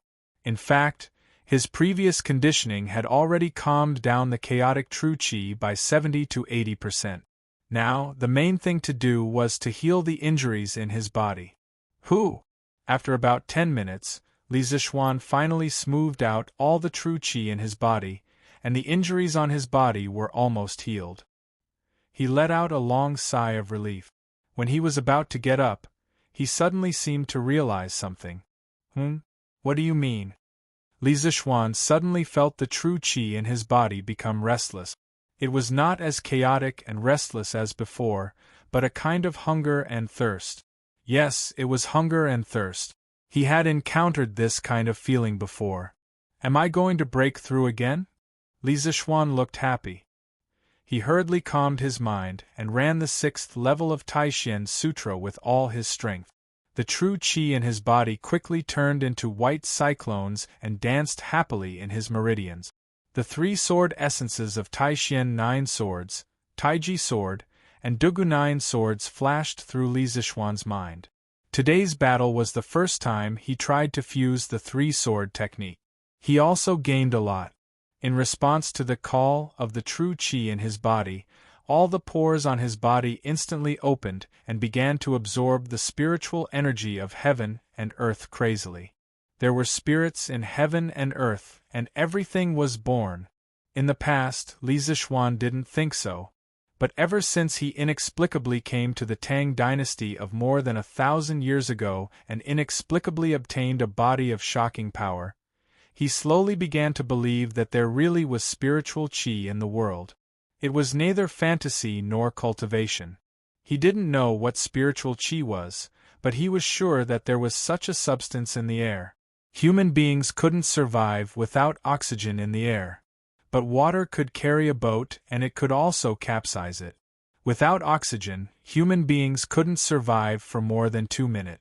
But if there was too much oxygen, it would also have a negative effect on the body, because the aging of the human body was directly related to the oxidation reaction.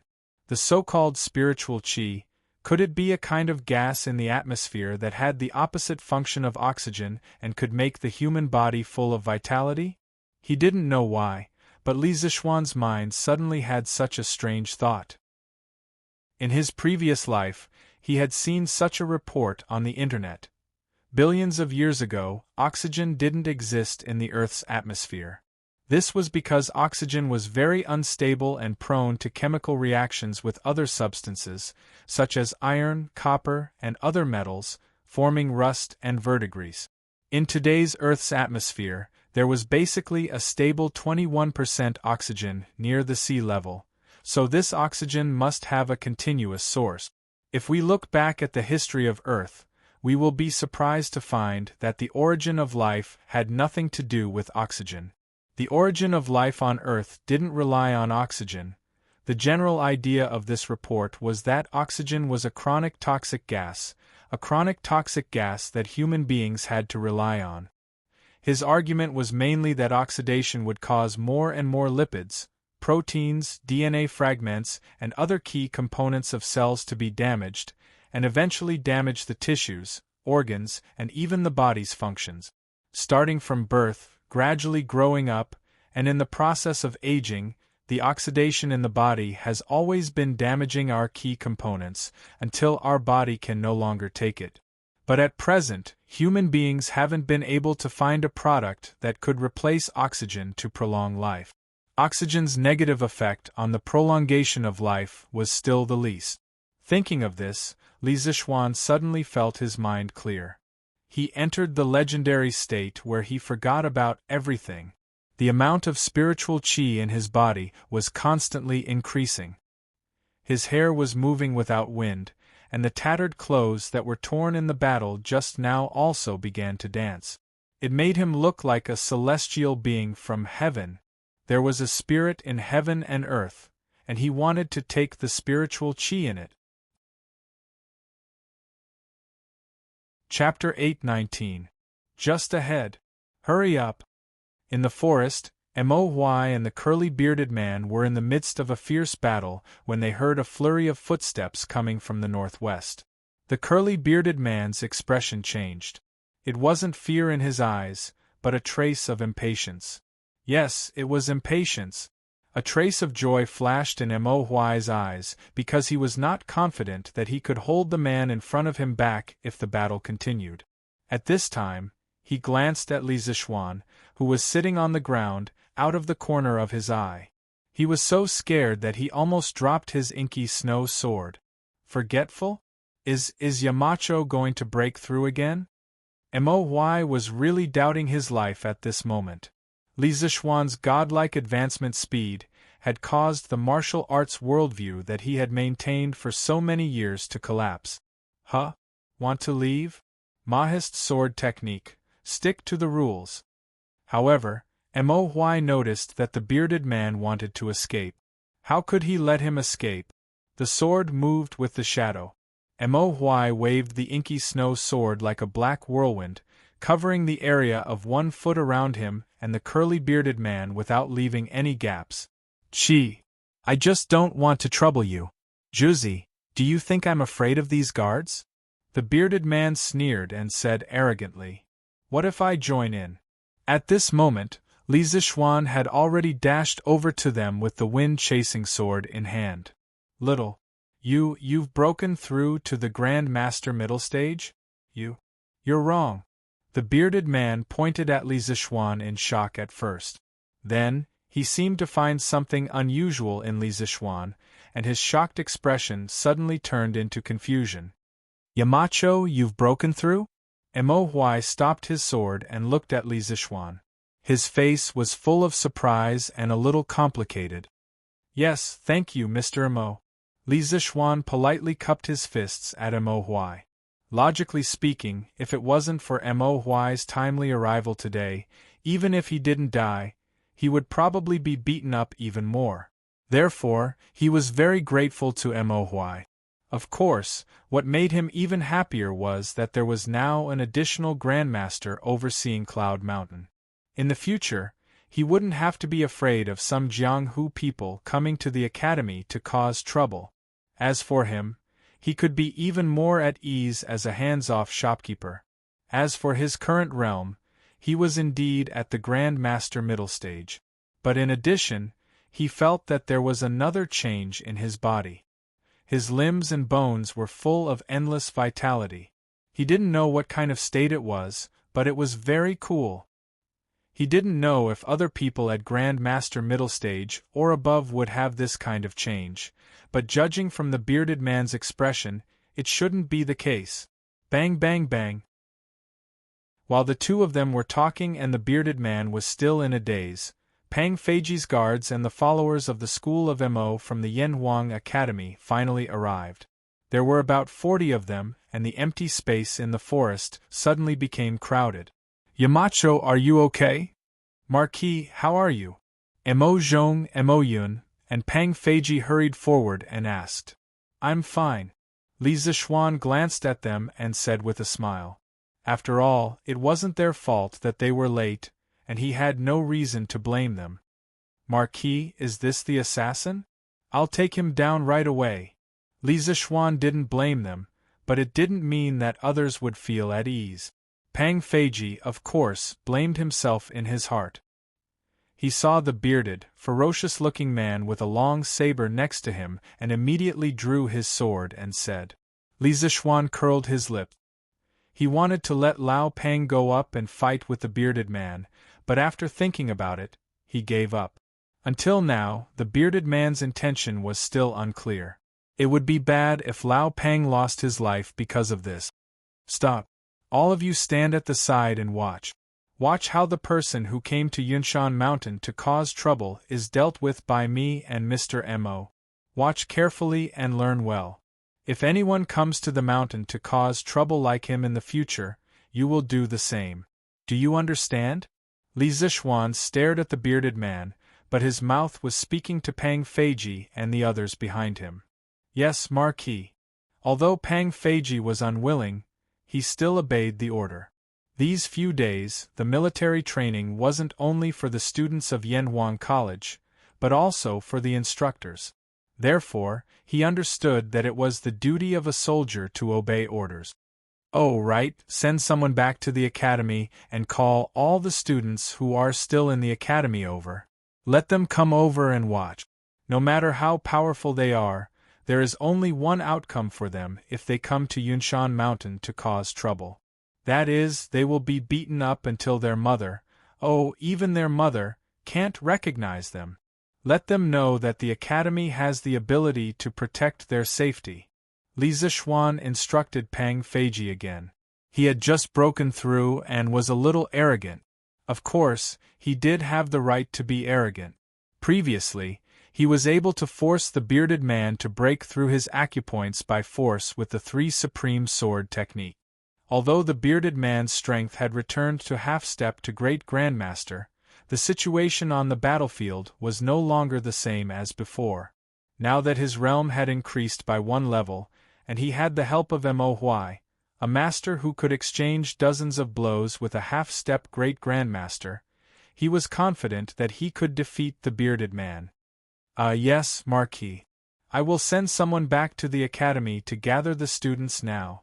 Pang Feiji had been in the Li family for so long.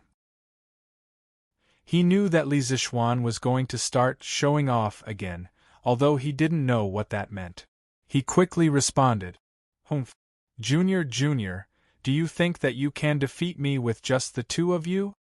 The bearded man saw Li Zixuan's arrangement and immediately felt humiliated. He raised his long sword and said angrily, "Ha! What do you think? It's not too late for you to beg for mercy now. If I'm in a good mood, I might let you die a better death."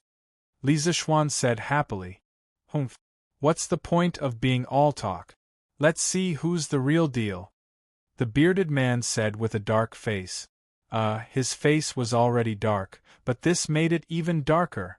"Mr. Mo, today, the two of us will meet this half-step great grandmaster. Who knows, we might even be able to create a martial arts legend." Li Zixuan raised his wind-chasing sword and invited Mo Huai. Mo Huai smiled and nodded. "That's exactly what I was thinking. I haven't fought in a long time. Today is a good day for me to exercise my muscles and bones." Pang Feiji, who had just arranged for someone to pass the message to the academy, was scared out of his wits when he heard their conversation. Half-step to great grandmaster? Damn, I almost fought with a martial arts senior who was half a step away from the great grandmaster realm just now? Thinking of this, old Pang's back was immediately covered in cold sweat. Chapter 820. There's such a thing? This Zhang Zhongjian is too presumptuous. Ganlu Hall. Li Er, who had just finished his lunch at Empress Zhangxuan's place and was resting on the couch, was jolted awake by Zhao Song, who rushed over to report. After hearing the news, Li Er frowned and said unhappily, "As long as one was an emperor, no one would like people like the bearded man who often used force to break the rules." Li Er was the same. Moreover, in Li Er's eyes, the strategic significance of Cloud Mountain was extraordinary. How could he not be angry that the bearded man came to Cloud Mountain to cause trouble? As for how Zhao Song found out about the news, was there a need to ask? Li Er valued Yanhuang College so much. How could he not leave some backup plan in Cloud Mountain? "Your Majesty, in my opinion, this Zhang Zhongjian should have no ill intentions towards the Marquis of Yong'an. Otherwise, with his strength, he would not have delayed for so long." Zhao Song lowered his head and said softly, "Oh? How strong is Zhang Zhongjian?" Li Er raised his eyebrows and asked. Zhao Song thought for a moment and replied, "Your Majesty, he had already reached the peak of Grandmaster 10 years ago. His strength must have only increased now. The Marquis of Yong and had just entered the Grandmaster realm not long ago, so it would be difficult for him to be a match for Zhang Zhongjian. The reason why he could hold on until the Yanhuang College's guards came to his rescue must be because Zhang Zhongjian held back." Li Er nodded thoughtfully. After a moment, he said, "Go to the Duke Wei residence and tell this news to the medicine master. Let him deal with it." Zhao Song's eyes narrowed as he hurriedly bowed and replied, "Yes, Your Majesty. Quick, go to the forest in the southeast. There's a show to watch. I wonder who's the one who dares to come to Cloud Mountain to cause trouble." "You can't say that. Didn't you see the Academy's guards and the Yamacho's personal guards all moving out? This means that the person who came to cause trouble is very powerful." At 3:30 in the afternoon, an Academy guard rushed into the Academy and went straight to the student dormitory to inform the students of Li Zixuan's instructions.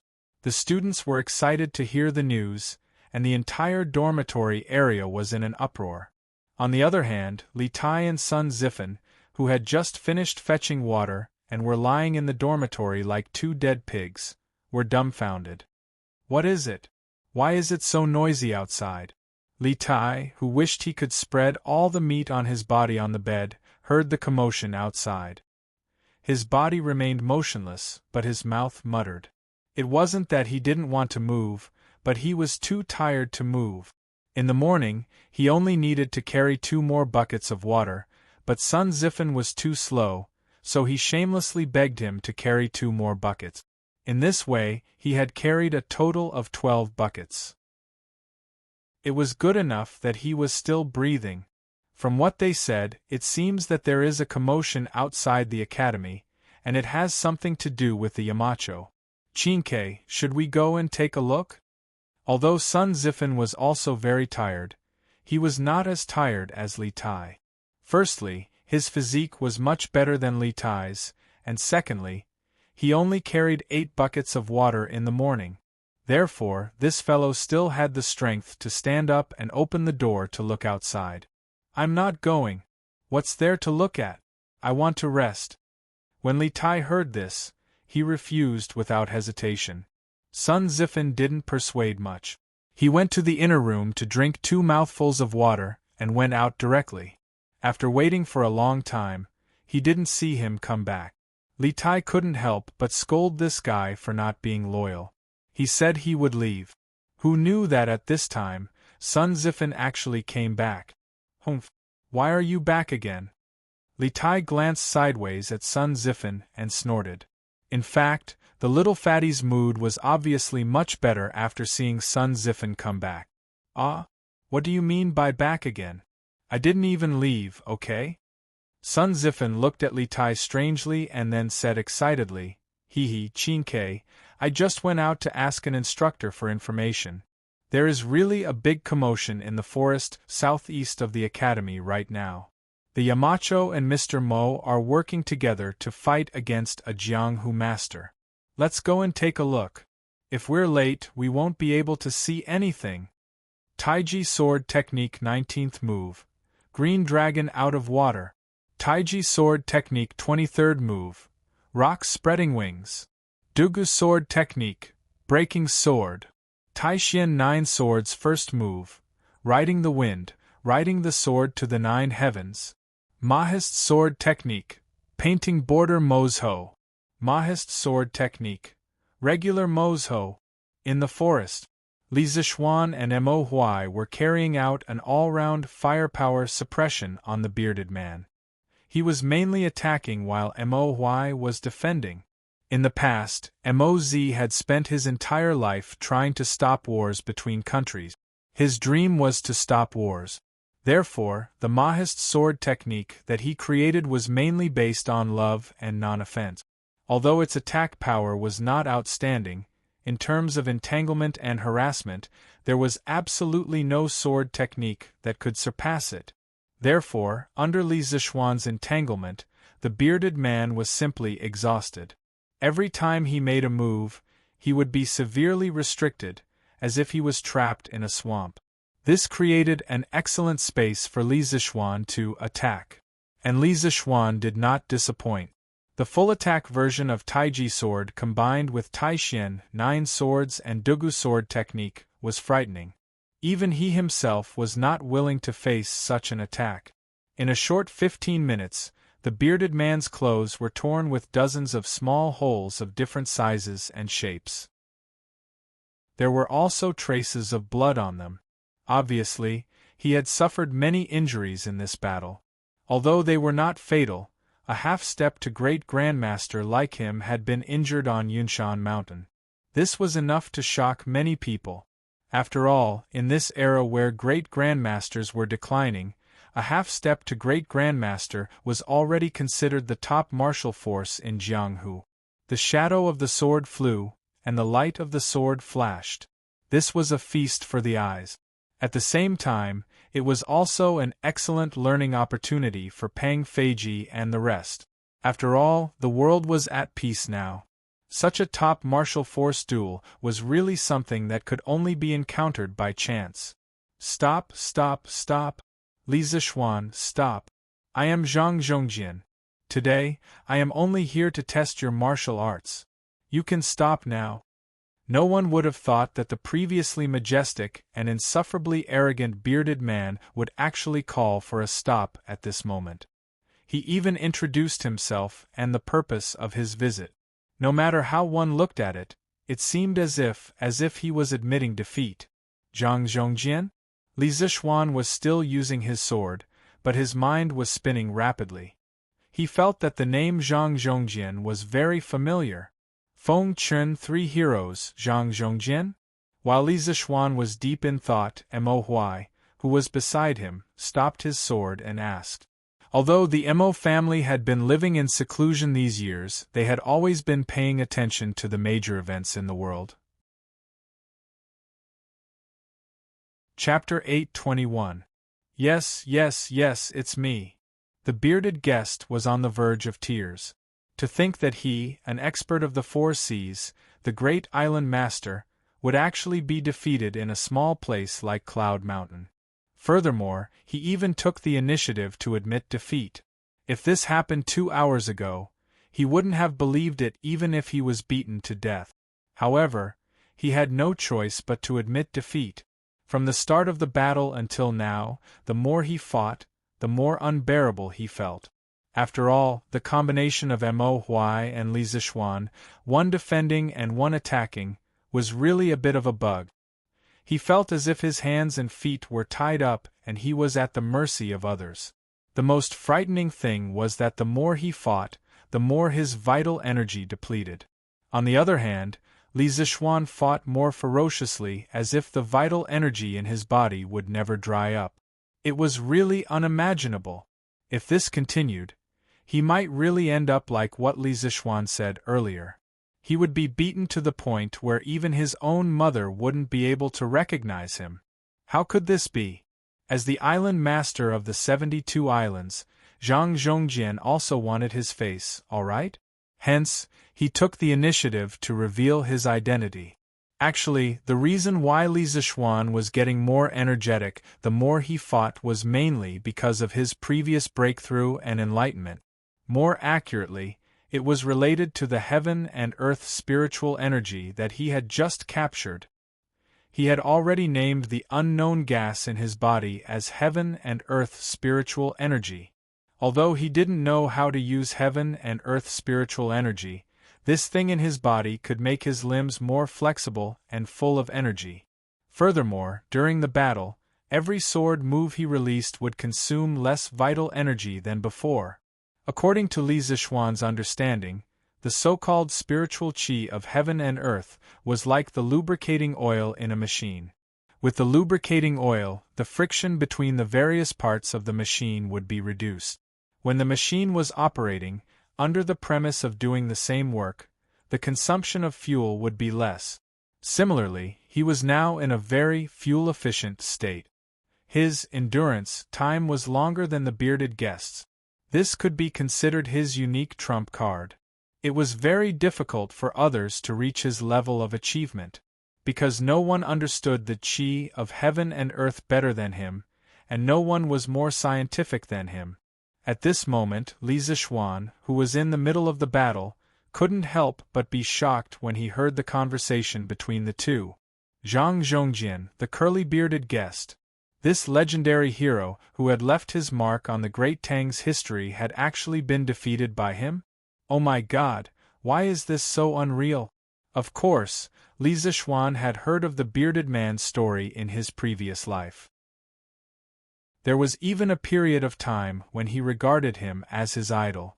After all, not only was this guy's martial arts extraordinary, he was also the first person to carry forward the pirate cause and make it the strongest. In the end, he became the king of the sea. What a carefree and unrestrained life. What a carefree life. Any man would be envious. And now, his former idol was actually beaten down by him. Li Zixuan found it hard to accept for a while. However, Li Zixuan was instantly enraged when he recalled the scene of the bearded man blocking his door. Humph! Testing his martial arts skills? Is it necessary to use the lives of my family to test my martial arts? The safety of his family was Li Zixuan's bottom line. No one could touch it, not even his idol. You. If I didn't say that, why would you try your best? If you didn't try your best, how could you have broken through to the middle stage of Grandmaster? Speaking of which, you should thank this old man properly. The curly-bearded man fumed and glared at Li Zixuan, making him sound like an ungrateful and heartless lover. In fact, the curly-bearded guest also felt that he had been wronged. Initially, he thought that he would lure Li Zixuan out for a duel and then use his superior martial arts skills to intimidate the latter. Then, he would casually give a few pointers.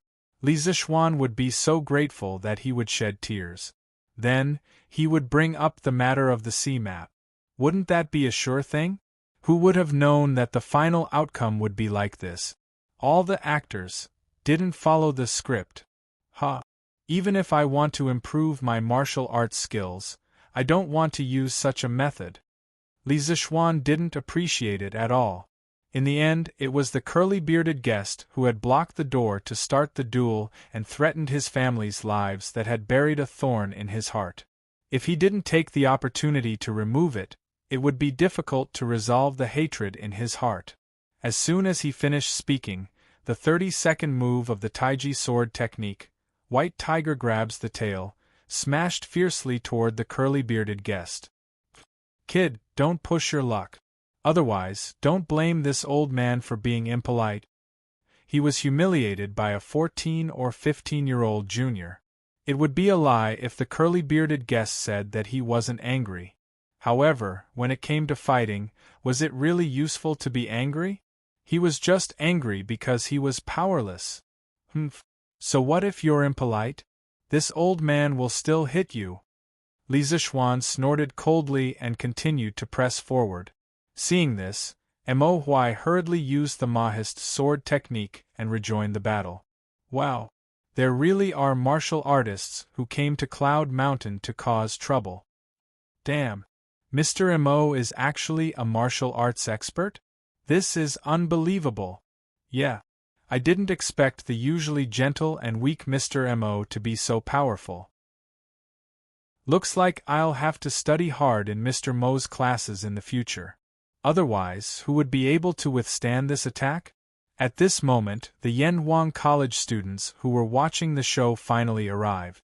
They couldn't help but exclaim when they saw the people flying up and down in the arena. Whether it was the students who knew martial arts or those who didn't, this was the first time they had seen such a top-notch martial arts duel.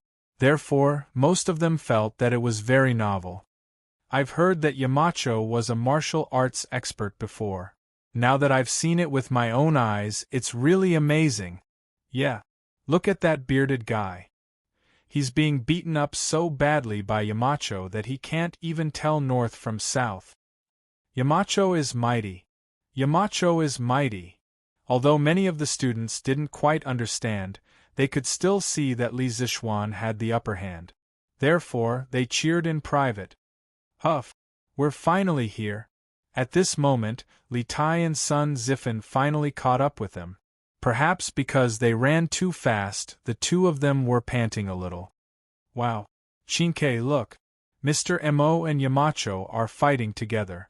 This fight is so King exciting. Sun Zifan glanced at the situation in the arena and immediately tugged at Li Tai's sleeve and exclaimed, "Gulp!"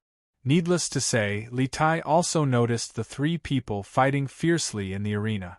Although he was a prince, this was the first time he had seen such a scene in the pugilistic world. In shock, he couldn't help but swallow a mouthful of saliva. So Xiaoxian, Yamacho is so powerful. Even Mr. Mo has such skills. Damn! What kind of academy did this prince enter? While the other students were exclaiming how mighty Li Zixuan was, Li Tai was lamenting how dark their future would be under the leadership of a great demon like Li Zixuan, Yamacho. Would they be like that big guy in the arena, beaten up so badly that they couldn't even tell north from south? Chapter 822. Kid, I'm still your elder. Is this how you treat your elders? On Cloud Mountain, the bearded man was in a sorry state as he struggled to deal with Li Zixuan's attacks. His aura was no longer as strong as before. On the other hand, Li Zixuan was panting, but his mental state was still very good. This made the bearded man a little confused. Heh! I don't have an elder like you, Li Zixuan said as he fought. In fact, The three of them no longer had the intention to fight to the death. After all, they had already spoken. The reason why they were still fighting now was mostly to vent their anger. Therefore, although the bearded man looked miserable, he wasn't seriously injured. Ow! Kid, don't hit people in the face. Don't go overboard. Li Zishuan's Taiji sword technique slashed at the bearded man's forehead. He flipped the blade and used the body of the sword to slap the bearded man's forehead. The latter's forehead immediately swelled up, looking as if it had grown a horn. The bearded man couldn't take it anymore. You went overboard first. If you didn't threaten me with my family's life, would I feel sorry for you? Moreover, Cloud Mountain is an important place of study in Yanhuang College. No one is allowed to cause trouble here, not even you. Li Zishuan replied coldly. The bearded man was flustered and exasperated. I just wanted to teach you martial arts. You really don't know how to appreciate my good intentions. If I really wanted to make things difficult for your family, would they have had the chance to leave just now? I was just joking with you earlier. Humph. You can't even joke. Take this. Li Zishuan snorted and threw out another sword move. Mo Huai sighed and stopped his actions. Firstly, this battle had been going on for almost an hour, and his inner force had long been exhausted. Secondly, he didn't need his help now. Li Zishuan alone could suppress the bearded man. As expected, the student has surpassed the master. Mo Huai stood at the side and lamented. While they were fighting fiercely, the academy guards, instructors, and students around them were also watching with great interest. Gui, so Marquis is actually so powerful. He can even fight with a martial arts expert who is half a step away from martial grandmaster. He's too powerful. Pang Feiji lamented. The two brothers, Mo Zhong and Mo Yun, looked at Li Zishuan with solemn expressions. At the same time, there was a trace of relief in the depths of their eyes. They recalled that when they had just arrived at the academy, they had even fought with Li Zishuan. Now that they thought about it, they were lucky, or else, Qing Qiao, this bearded man doesn't look very powerful. He's being beaten by Yamacho alone. Sun Zifen looked at the situation on the field and said. Li Tai pursed his lips and said crossly, What the hell do you know? Didn't you hear what the bearded man said? He was Zhang Zhongjian, one of the Fengchen heroes. The one can be counted to 10 to be beaten one's beat. You actually said that he's not very powerful. Sun Zifen opened his mouth and said in surprise, Fengchen 3 heroes, Qing Qiao, you're saying that that Yamacho is too powerful? He can actually beat. Li Tai nodded and said, Yamacho is indeed powerful, but this will be troublesome. Zhang Zhongjian has a good relationship with Duke Wei and Auntie Hong Fu. Seeing this, they will definitely find trouble with Yamacho. Sun Zifen suddenly understood. Oh, that's true. The three of them are the Fengchen 3 heroes. Stop. Coincidentally, right at this moment, a tender voice came from outside the arena. Immediately after, the crowd felt a gust of wind blowing over their heads. Then, they saw a red shadow rushing towards Li Zishuan and the bearded man who were fighting in the arena. Just as Li Zishuan's sword was about to strike the bearded man's body, it suddenly slowed down. It was actually entangled by a section of the whip. Then, he felt someone come to his side. He turned his head and saw that it was a familiar person. After he married Han Yushi, he went to Duke Wei's mansion and saw her, Hong Funu. Auntie Hong Funu. Li Zishuan saw the anger in Hong Funu's eyes and couldn't help but turn his neck and greet her. Only now did he remember the relationship between Hong Funu and the bearded man. He sighed bitterly in his heart. This was really one trouble after another. What auntie? Call her grandmother. Brat, you have no respect for your elders. Hong Funu looked like a young girl in front of Li Jing, but once she came out, she was no different from an ordinary person. At this moment, she glared at Li Zishuan with a hint of anger in her voice. Han Tianhu's father was Li Jing's cousin, and Li Zishuan married Han Tianhu's daughter, Han Yushi. Logically speaking, he should call Hong Funu grandmother. Li Zixuan was dumbfounded at first. He didn't know why he suddenly had a grandmother. However, when he saw Hong Funu's serious face and didn't look like she was joking, he thought about it seriously. Finally, he thought about it seriously and remembered the relationship with Han Yushi. He instantly felt a little awkward because this Hong Funu in front of him looked like a 27-year-old girl. He really couldn't call her grandmother. Renting mother. After hesitating for a long time, Li Zixuan stammered. Humph. Hong Funu snorted and ignored Li Zixuan. She hurriedly looked at the bearded man beside her. Hey, big brother, don't go. Little sister and brother Jing have been looking for you for a long time. The bearded man felt that his current image was too terrible and was a little embarrassed. When he saw Hong Funu coming, he immediately fled. Chuchen, live well with the apothecary. Big brother is happy to see that you are living well. Why do you insist on meeting? The bearded man covered his face and ran out of the forest as he shouted without turning back. Hong Funu stomped her feet angrily and directly used her qinggong to grab the bearded man's back. Big brother, since you are in Chang'an, why don't you come to the residence and have a seat? Don't you care about little sister and brother Jing? The bearded man's current strength was less than 10%. How could he outrun the energetic Hong Funu? In just a few breaths' time, he was caught. Hong Funu tugged at the bearded man's sleeve and said, "Shh, big brother, please wait." At the same time, Lord Li Jing rode a horse and arrived late. He dismounted beside the bearded man and shouted loudly, "Cough, cough." Li Zixuan looked at this scene from behind. No matter how he looked at it, he felt that something was wrong. He hurriedly turned around and said to the surrounding students and guards, "That's enough. That's enough. You've all seen what you wanted to see. Go back. Disperse, disperse." The guards and students naturally didn't dare to talk back to him and walked out of the forest.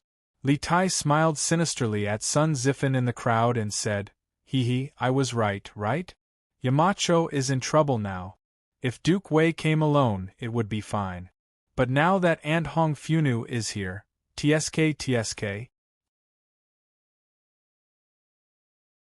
Chapter 8:23. Li Zixuan, what kind of grudge do you have with my big brother? You actually beat him up like this? A fight that had no reason to start had already ended. Now, the main parties involved were all in the principal's office of Yanhuang College. The reason why they weren't in the courtyard was mainly because Li Zixuan felt that their house was too small. If Hong Funu were to cause a ruckus later, his house would probably be torn down. At this moment, Hong Funu sat beside the bruised and swollen bearded guest and said angrily to Li Zixuan. In the end, she even touched the big bump on the bearded guest's forehead with a pained expression. Li Zixuan was still worrying about how to deal with this troublesome lady, but when he saw this scene, his heart burned with the flames of gossip for no reason. He couldn't help but glance at Li Jing beside him and vaguely felt that the latter's head was a little green. "Auntie. Grandmother, this is, cough cough Chuchen, this isn't the Duke of Yong'an's fault. It's all a misunderstanding. Forget it, forget it. Let's go, don't disturb the Duke of Yong'an's work." Li Zixuan was about to explain when the bearded guest hurriedly said unnaturally. This was because he felt that it was a little embarrassing. This scene was just like when he fought with other kids when his parents went to their house to ask for an explanation. "Humph. I can't just let it go like this. Big brother, you gave in to him and didn't want to hurt him. Instead, he repaid your kindness with enmity and beat you up so heavily. I must teach him a good lesson today." Hong Funu dragged the bearded guest, who was about to get up back to the sofa, and said unyieldingly. When she said that, the bearded guest was even more embarrassed. If there was a crack in the ground here, he really wanted to crawl into it, because at the beginning, he did deliberately suppress his realm and gave in to Li Zixuan. However, he didn't expect Li Zixuan to be able to fuse 3 types of sword intent. If he hadn't forcefully broken through his acupoints, he would have been seriously injured by Li Zixuan. After that, he didn't dare to give in anymore. In the end, he still didn't win. This was too embarrassing. In the words of modern people, he failed to act cool and was beaten up by Toxostomia Girl. Don't forget it, Chuchen. This injury has nothing to do with the Duke of Yong'an.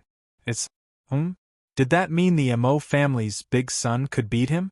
I'm going to settle the score with him right now. Hong Funu glared and was about to go out to settle the score with Mo Hui downstairs. The corner of Li Zixuan's eyes twitched, and he couldn't help but observe a moment of silence for old man Mo. If Hong Funu really wanted to make a scene, there was nothing he could do. After all, women were unreasonable when they made a scene. Moreover, this woman in front of him was his grandaunt. Fortunately, the bearded man pulled her back. Don't, Chuchen. This has nothing to do with Mo Juzi. Let's go back first. Big Brother wants to see how you and Apothecary have been doing all these years. TSK, the way they pulled each other made them look even more like a couple. Li Zixuan couldn't help but look at Li Jing worriedly. In his heart, he thought that if he wanted to live a good life, he had to be cuckolded. Even the great Tang army's god of war was no exception. In the records of later generations, when Li Jing brought Hong Funu out of the city from Yang Su's house, they met the bearded man. At that time, the bearded man was shocked when he saw Hong Funu and fell in love with her. Later on, when he found out that Hong Funu was married to Li Jing, he could only become siblings with the two of them and give all his assets to Li Jing and his wife to help Li Shimin unify the world. He then left quietly. Sigh, I wonder if the actual situation is like this? Li Zixuan thought nosily in his heart. Cough cough. Alright, Chuchen, Big Brother is injured now. Let's quickly bring Big Brother back to recuperate. Let's not delay here. Li Jing, who had been silent for a long time, finally spoke. The bearded man heaved a sigh of relief and hurriedly said, Yes, Medicine Master is right. Let's go out first. Although Hong Funu was unwilling, after thinking about it, she still obeyed and helped the bearded man up. She said, All right, Big Brother, let's go back to the residence. I will personally apply the medicine for you. After saying that, she glared at Li Zixuan and helped the bearded man out. Li Zixuan wiped the sweat off his forehead. He didn't know if it was because of his own dirty thoughts or because of something else, but when Hong Funu said that she would personally help him apply the medicine, it made some bad images appear in his heart. Little Xian, I have understood the cause of the matter. My big brother is used to being free on the sea. Just now when he was here, he offended you. I apologize on his behalf. And Hong Funu's attitude just now.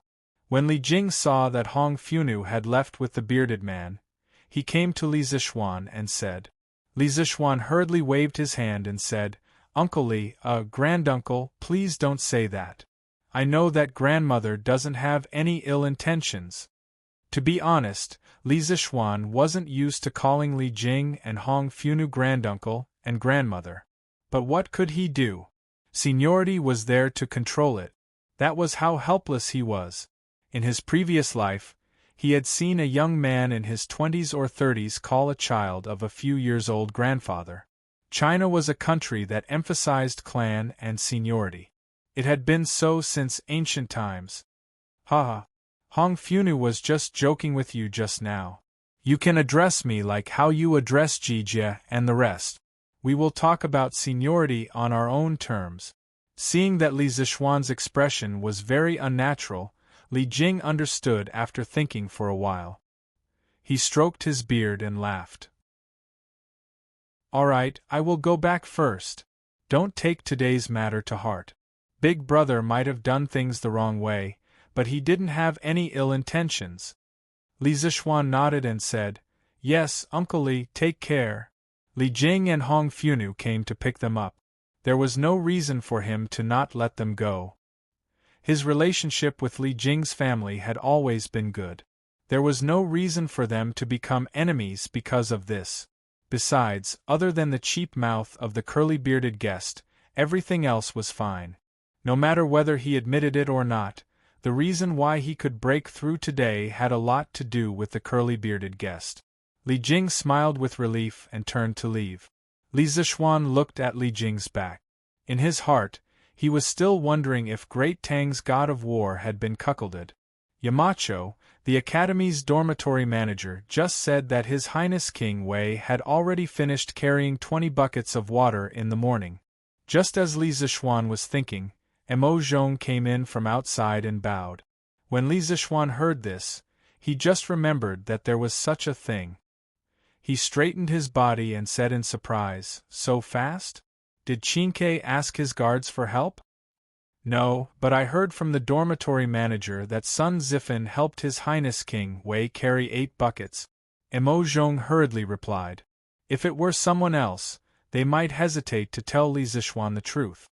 After all, Li Tai was the emperor's most favored prince. However, Mo Zhong did not have such worries. He had been in the Mo family for many years. How could he have such thoughts? Sun Zifan? When Li Zishuan heard this, he could not help but laugh. Ha ha. All right. He passed. Those 2 poor unlucky bastards. Chapter 824. After dealing with the bearded guest, Li Zishuan went home and planned to take an afternoon nap. However, he suddenly thought of something and couldn't fall asleep no matter what. What was the bearded guest's purpose in coming to Cloud Mountain? Li Zishuan wouldn't believe that this old fellow was here to give him pointers on martial arts and help him break through. There was no such thing as love for no reason in this world. Moreover, from what Li Jing said, the bearded guest had always been active overseas. Why did he suddenly come to Chang'an? Could it be that he came back with the Imperial Court's fleet?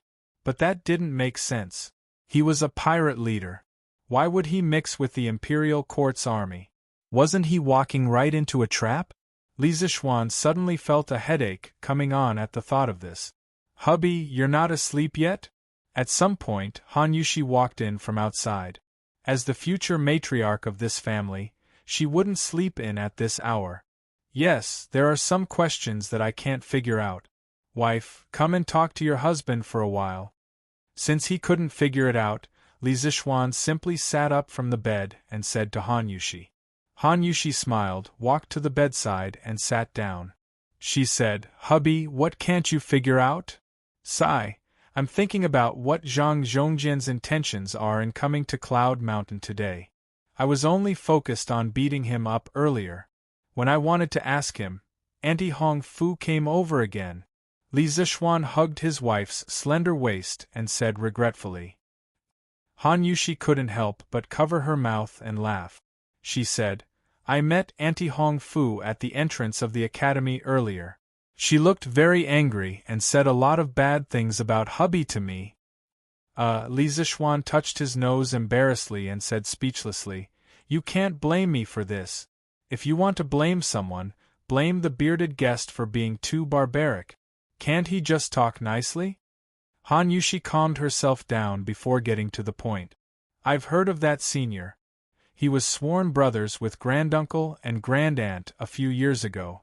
After that, he went to the sea to roam freely. I heard that although he's a ferocious person, he's very principled in his dealings. He only snatches merchant ships from other countries at sea.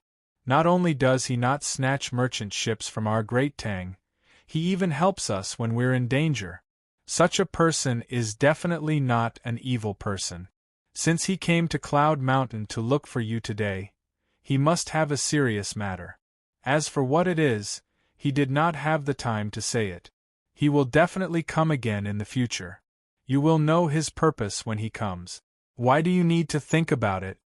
Li Zishuan thought about it seriously, then nodded and said, "Yes, what my wife said makes sense. She is the female Zhuge of the present age." Han Yushi said angrily, "Husband, you're talking nonsense again. I'm just a bystander." "Ha ha." Li Zixuan had planned to go to the workshop in the afternoon to teach Faubert and the others the next step of the rubber regeneration and molding process. However, such a big thing happened at the last minute, and the original plan was definitely ruined. He ordered someone to pass a message to the workshop to let Faubert and the others continue to refine the rubber latex in the workshop warehouse. Li Zixuan stayed in the courtyard to consolidate his martial arts realm. He had just broken through to the middle stage of Grandmaster, and his realm was still very unstable. If he slipped back because of slacking off, he would have no place to cry. At dusk, in the Ganlu Hall of Taiji Palace. Your Majesty, this is the secret memorial from Commandery Prince Hejian. Li Er was flipping through the account books submitted by the Ministry of Civil Affairs when Zhao Song walked over quietly with a booklet in his hand, and said softly, "Xiaogong?" Li Er raised his head and muttered in confusion. Then he said, "Present it to me." "Yes." Zhao Song handed the memorial to Li Er. Li Er took it and began to read it carefully. After a while, he closed the memorial, stood up, and walked down. "How is Yunshan now? Did the pharmacist go and take Zhang Zhongjian away?" Li Er asked with his hands behind his back. "Your Majesty, the battle on Yunshan has been settled." Duke Wei and his wife went to Yunshan personally after receiving the news and brought Zhang Zhongjian, who was covered in injuries, back to the residence. Zhao Song bowed and replied, "Covered in injuries?" Li Er was surprised when he heard that. "Then what about Li Zixuan?" "Your Majesty, the Marquis of Yong'an is unharmed." Seeing the surprise on Li Er's face, Zhao Song did not dare to keep him in suspense and quickly explained. According to the report, when Zhang Zhongjian was fighting with the Marquis of Yong'an, Mo Huai, the master of the Mo family, rushed to help. His realm was actually at the peak of Grandmaster. The Marquis of Yong'an broke through and entered the middle stage of Grandmaster. He joined forces with the master of the Mo family to fight against Zhang Zhongjian. One attacked and one defended, and Zhang Zhongjian was beaten to the point that he could not fight back. When Duke Wei and his wife arrived, Zhang Zhongjian was already beaten beyond recognition. Li Er, who had always been calm in the face of changes, was surprised when he heard that. He broke through again? What kind of freak is this kid? He broke through 2 realms in a year. Was he born to be a martial artist? It was no wonder that Li Er was surprised. The strength of a middle-stage grandmaster was already at the threshold of becoming a famous general. The number of generals in Great Tang who had reached this level could be counted with one's fingers. If not for Li Zixuan's young age, with this strength and his relationship with the family of generals, even if he could not become the great general of the 16 guards, he could easily become a general of 1,000 bulls. Zhao Song smiled bitterly. "I have never heard of the Marquis of Yong'an's talent in martial arts. His achievements in martial arts have already caught up with the martial arts seniors of the older generation. I'm afraid that I won't be able to catch up to him in this lifetime." Li Er pinched his chin and said happily, "I wonder why Mount Longhu did not force this kid to stay. This way, the imperial court will have another young talent." "Ha! Congratulations, Your Majesty, for finding such a talent." Zhao Song smiled knowingly. Li Er waved his hand. He thought for a moment and said, "Do you know why Xiao Gong sent the secret memorial?" "I don't know." "Plead for leniency." Li Er's face was expressionless as he slowly said, "Xiao Gong is pleading on Zhang Zhongjian's behalf. According to him, Zhang Zhongjian helped the imperial court when they were ambushed on the sea route back to the imperial court. Furthermore, Zhang Zhongjian protected him when they were in Fainio capital. He hopes that I will not blame Zhang Zhongjian for trespassing on Cloud Mountain on account of these 2 matters." Zhao Song's fingers trembled slightly, but he did not say anything. Li Er continued, "Fine. Seeing that this fellow did not cause any major trouble, and that he has received the punishment he deserves, I will not pursue the matter." "Your Majesty is wise." Li Er smiled. He had been having a good time recently. The imperial court now had money and food. Today, Li Zishuan's breakthrough made him sigh in admiration. Remember to bring that kid to the imperial court the day after tomorrow. For some reason, Li Er suddenly ordered. Yes, Your Majesty. Chapter 825. The Battle of the Pinnacle on Cloud Mountain only caused a stir in a small area, and not many people knew about it. For the ordinary people, martial arts were too far away from them. What they cared about on a daily basis was clothing, food, shelter, and transportation. Zuaitian Restaurant was the food vein of the entire Chang'an city. As soon as the century eggs were launched, its special taste immediately conquered a large number of diners and caused a very enthusiastic response in a small circle. The next day, as expected, there was an advertisement about century eggs on Tang Daily. The words fresh taste, refreshing feeling, and fragrant but not greasy, refreshing the mind, made many people curious about this new food. Coupled with the word of mouth of those who ate century eggs at Zuaitian Restaurant yesterday, the sales volume of century eggs exploded directly on the second day of the market. At noon, the small window of Zuaitian Restaurant, which specialized in century eggs and soaring prosperity, had already sold more than 2,000 century eggs. It was only a little more than 2 hours after the opening of the Western market. Not to mention that Zuaitian Restaurant also sold a lot of century eggs, such as century egg tofu, century egg, and lean meat porridge. Hey! It seems that the consumption power of the people is indeed huge. Now, you don't have to worry that we can't sell those century eggs that we saved a while ago, right? In the courtyard, Li Zishuan couldn't help but laugh after hearing Han Yushi talk about the sales volume of century eggs. Now, Han Yushi had begun to learn to take over the business in the mansion. There was no phenomenon of evil servants bullying their masters. After all, Han Yushi was not stupid and knew a lot of new arithmetic. Besides, Li Zishuan was now marquis and had a great reputation. Which blind servant would deceive his wife? Han Yushi rolled her pretty eyes. She was already used to the strange words that often came out of her husband's mouth. Husband, I'm not worried that we can't sell the century eggs in the stock. Now, I'm worried that our stock is not enough to sell. According to the speed in the morning, we'll sell at least 5,000 century eggs today. Besides, the flaming yellow chamber of commerce that you set up last time, except for the East Palace and the Wang family, all the other families are asking if they can distribute century eggs. Li Zishuan rubbed his chin and thought for a while. This is a good thing. This was the only way to quickly solve the problem of the farmers not being able to sell their eggs. Since the supply could not meet the demand, then expand the scope of the purchase of eggs. Now that your husband has many more fiefs, he can purchase all the eggs in the fiefs and transport them to the mansion in Chang'an City, so that all the servants in the mansion can participate in the production. Make sure they strictly divide the work. Each person can only do one process to avoid leaking the secret. Han Yushi's eyes lit up and she praised, Husband, this is a good idea.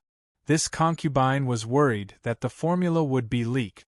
Li Zishuan patted Han Yushi's shoulder and said with a smile, As for the other members of the Chamber of Commerce who want to distribute, of course we have to agree. This is a benefit they deserve. We can even sell all the century eggs to them. Wife, you can just hand it over to Uncle Wang to make the arrangement. Give them the corresponding number of century eggs at 80% of the market price according to the proportion of shares they subscribed. Yes, I understand. Han Yushi replied sweetly. Young master, the eldest son of the Qing family is here. At this moment, Xiao He came over and said, Didn't this guy return to Chang'an City yesterday? Why is he here now? Li Zishuan muttered softly. Although he said so, he still went downstairs. Haha. Xiaoxian, you're good. I heard that you beat up that person yesterday and even had a breakthrough. What kind of medicine did you take? Why are you so fierce? As soon as Li Zixuan came to the living room on the first floor, Ching Chumo came up to him, grabbed his arm, and said excitedly. Li Zixuan was not used to this kind of intimacy between the same sex. He quickly shook off someone's hand and said angrily, "I took an aphrodisiac. Why, do you want to take it too, Chonyo?" Ching Chumo was stunned. An aphrodisiac has such an effect? Why didn't I know about it? This idiot! Li Zixuan was really speechless. Tell me, why didn't you stay in Chang'an City? Why did you come back to Yunshan? Ching Chumo hesitated for a moment, scratched his head, and said, "Hee, because you caused too much of a commotion here yesterday. My father was worried and asked me to come over and take a look. Sigh, it's a pity that I wasn't here yesterday." "That's it? What? You've learned how to hide things now?" Li Zixuan glanced at Ching Chumo and said meaningfully. He could tell at a glance that Ching Chumo was hiding something, which was why he said so. "Xiaoxian, you can tell?" Ching Chumo was a little dumbfounded. Li Zixuan rolled his eyes and didn't say anything. What he meant was, "Aren't you talking nonsense? It's like this. My parents want me to come over and ask you if you can bring along the 5 farms of my family when you collect eggs next time. My farm has a lot of eggs that can't be sold." Ching Chumo explained the purpose of his visit embarrassedly. Li Zixuan came to a sudden realization. Back when he had been promoting the idea of raising chickens, the Qing family had been his staunchest supporters. As a result, they had raised the most chickens among the court officials. No wonder there had been a situation where they couldn't sell their eggs. "That's it? No problem, but it's too troublesome. Moreover, I have limited manpower here. Why don't I teach you the method of making century eggs? Your family will provide the manpower, material, and financial resources. Just don't spread the recipe." Li Zixuan thought about it and decided to rope the Qing family in. The Qing family had always been his staunchest ally. This could be considered as a form of repayment. Secondly, he did have limited manpower. The 2 farms under him had more than 100,000 chickens. There were also other farms in the new fief. It was even more difficult to get all the chickens. Therefore, he might as well rope in the Qing family, who had a large business as well. No. My father said that we can't take advantage of you. Because of this, my father scolded my mother." Ching Chumo was shocked at first. Then, he shook his head repeatedly. Li Zixuan didn't want to ask about his family matters. He said directly, "If I say it's okay, it's okay. It won't make much money. Moreover, I really don't have enough manpower here. Later, you can ask the housekeeper of the Qing family to come to my house to learn what assembly line work is. This can prevent the recipe from being learned by others." Seeing that Li Zixuan was determined, Ching Chumo could only agree gratefully. Although this brother of his liked to trick him sometimes, he was still very loyal at critical times. Right, Xiaoxian, when will you help me to improve my realm? If I don't break through soon, my father will kill me." Chapter 8:26. Do you think that raising your cultivation base is as easy as growing cabbages, cabbage? In the Yunshan villa, Li Zixuan rolled his eyes and said angrily after hearing Ching Chumo's unreasonable request. Ching Chumo grinned and said matter-of-factly, Hey, it's not the same for others, but for you, isn't it as easy as growing cabbages? You were at the peak of qi refining at the beginning of the year, and now you're at the middle stage of Grandmaster. Even cabbages aren't as fast as you." Li Zixuan was speechless. The reason why he was able to break through 2 realms in a year, other than the constant life and death crises, was because of his special experiences and unique understanding of martial arts. This was also the reason why his martial arts improved so quickly. In other words, his fast breakthrough speed could not be replicated by others, because there could not be a second time traveler in the world, and everyone's martial arts were different. Chumo, you've been in military training for so long, and Uncle Cheng has organized so many special training for you. Don't you have any premonition that you're about to break through? Nonsense. Every day, I feel nothing except that my body is hollowed out. Ching Chumo fell hard on the sofa and said with annoyance. Hey, Xiaoxian, didn't you break through last time because of a set of swordsmanship? It's called Taiji sword, right? Oh, and Uncle Chin also broke through because of your Taiji fist. Why don't you teach me the fist and swordsmanship? Ching Chumo suddenly thought of something, quickly stood up and said excitedly. Li Zishuan asked curiously, Uncle Cheng, don't you know how to do it? He had taught Qin Xiong Taiji fist and Taiji sword, and Ching Chumo later learned them from Qin Xiong, so he felt strange when he heard Ching Chumo's words. Ching Chumo immediately complained, Don't mention it. My father's Taiji fist is like a drunkard's. I don't dare to learn from him. Besides, even if my father learned Taiji fist and Taiji sword, he didn't break through. It means that he went astray. Little Xian, your teachings are still the most reliable. Li Zishuan's face was full of black lines. This guy was getting bolder and bolder. He even dared to talk about old Cheng like this.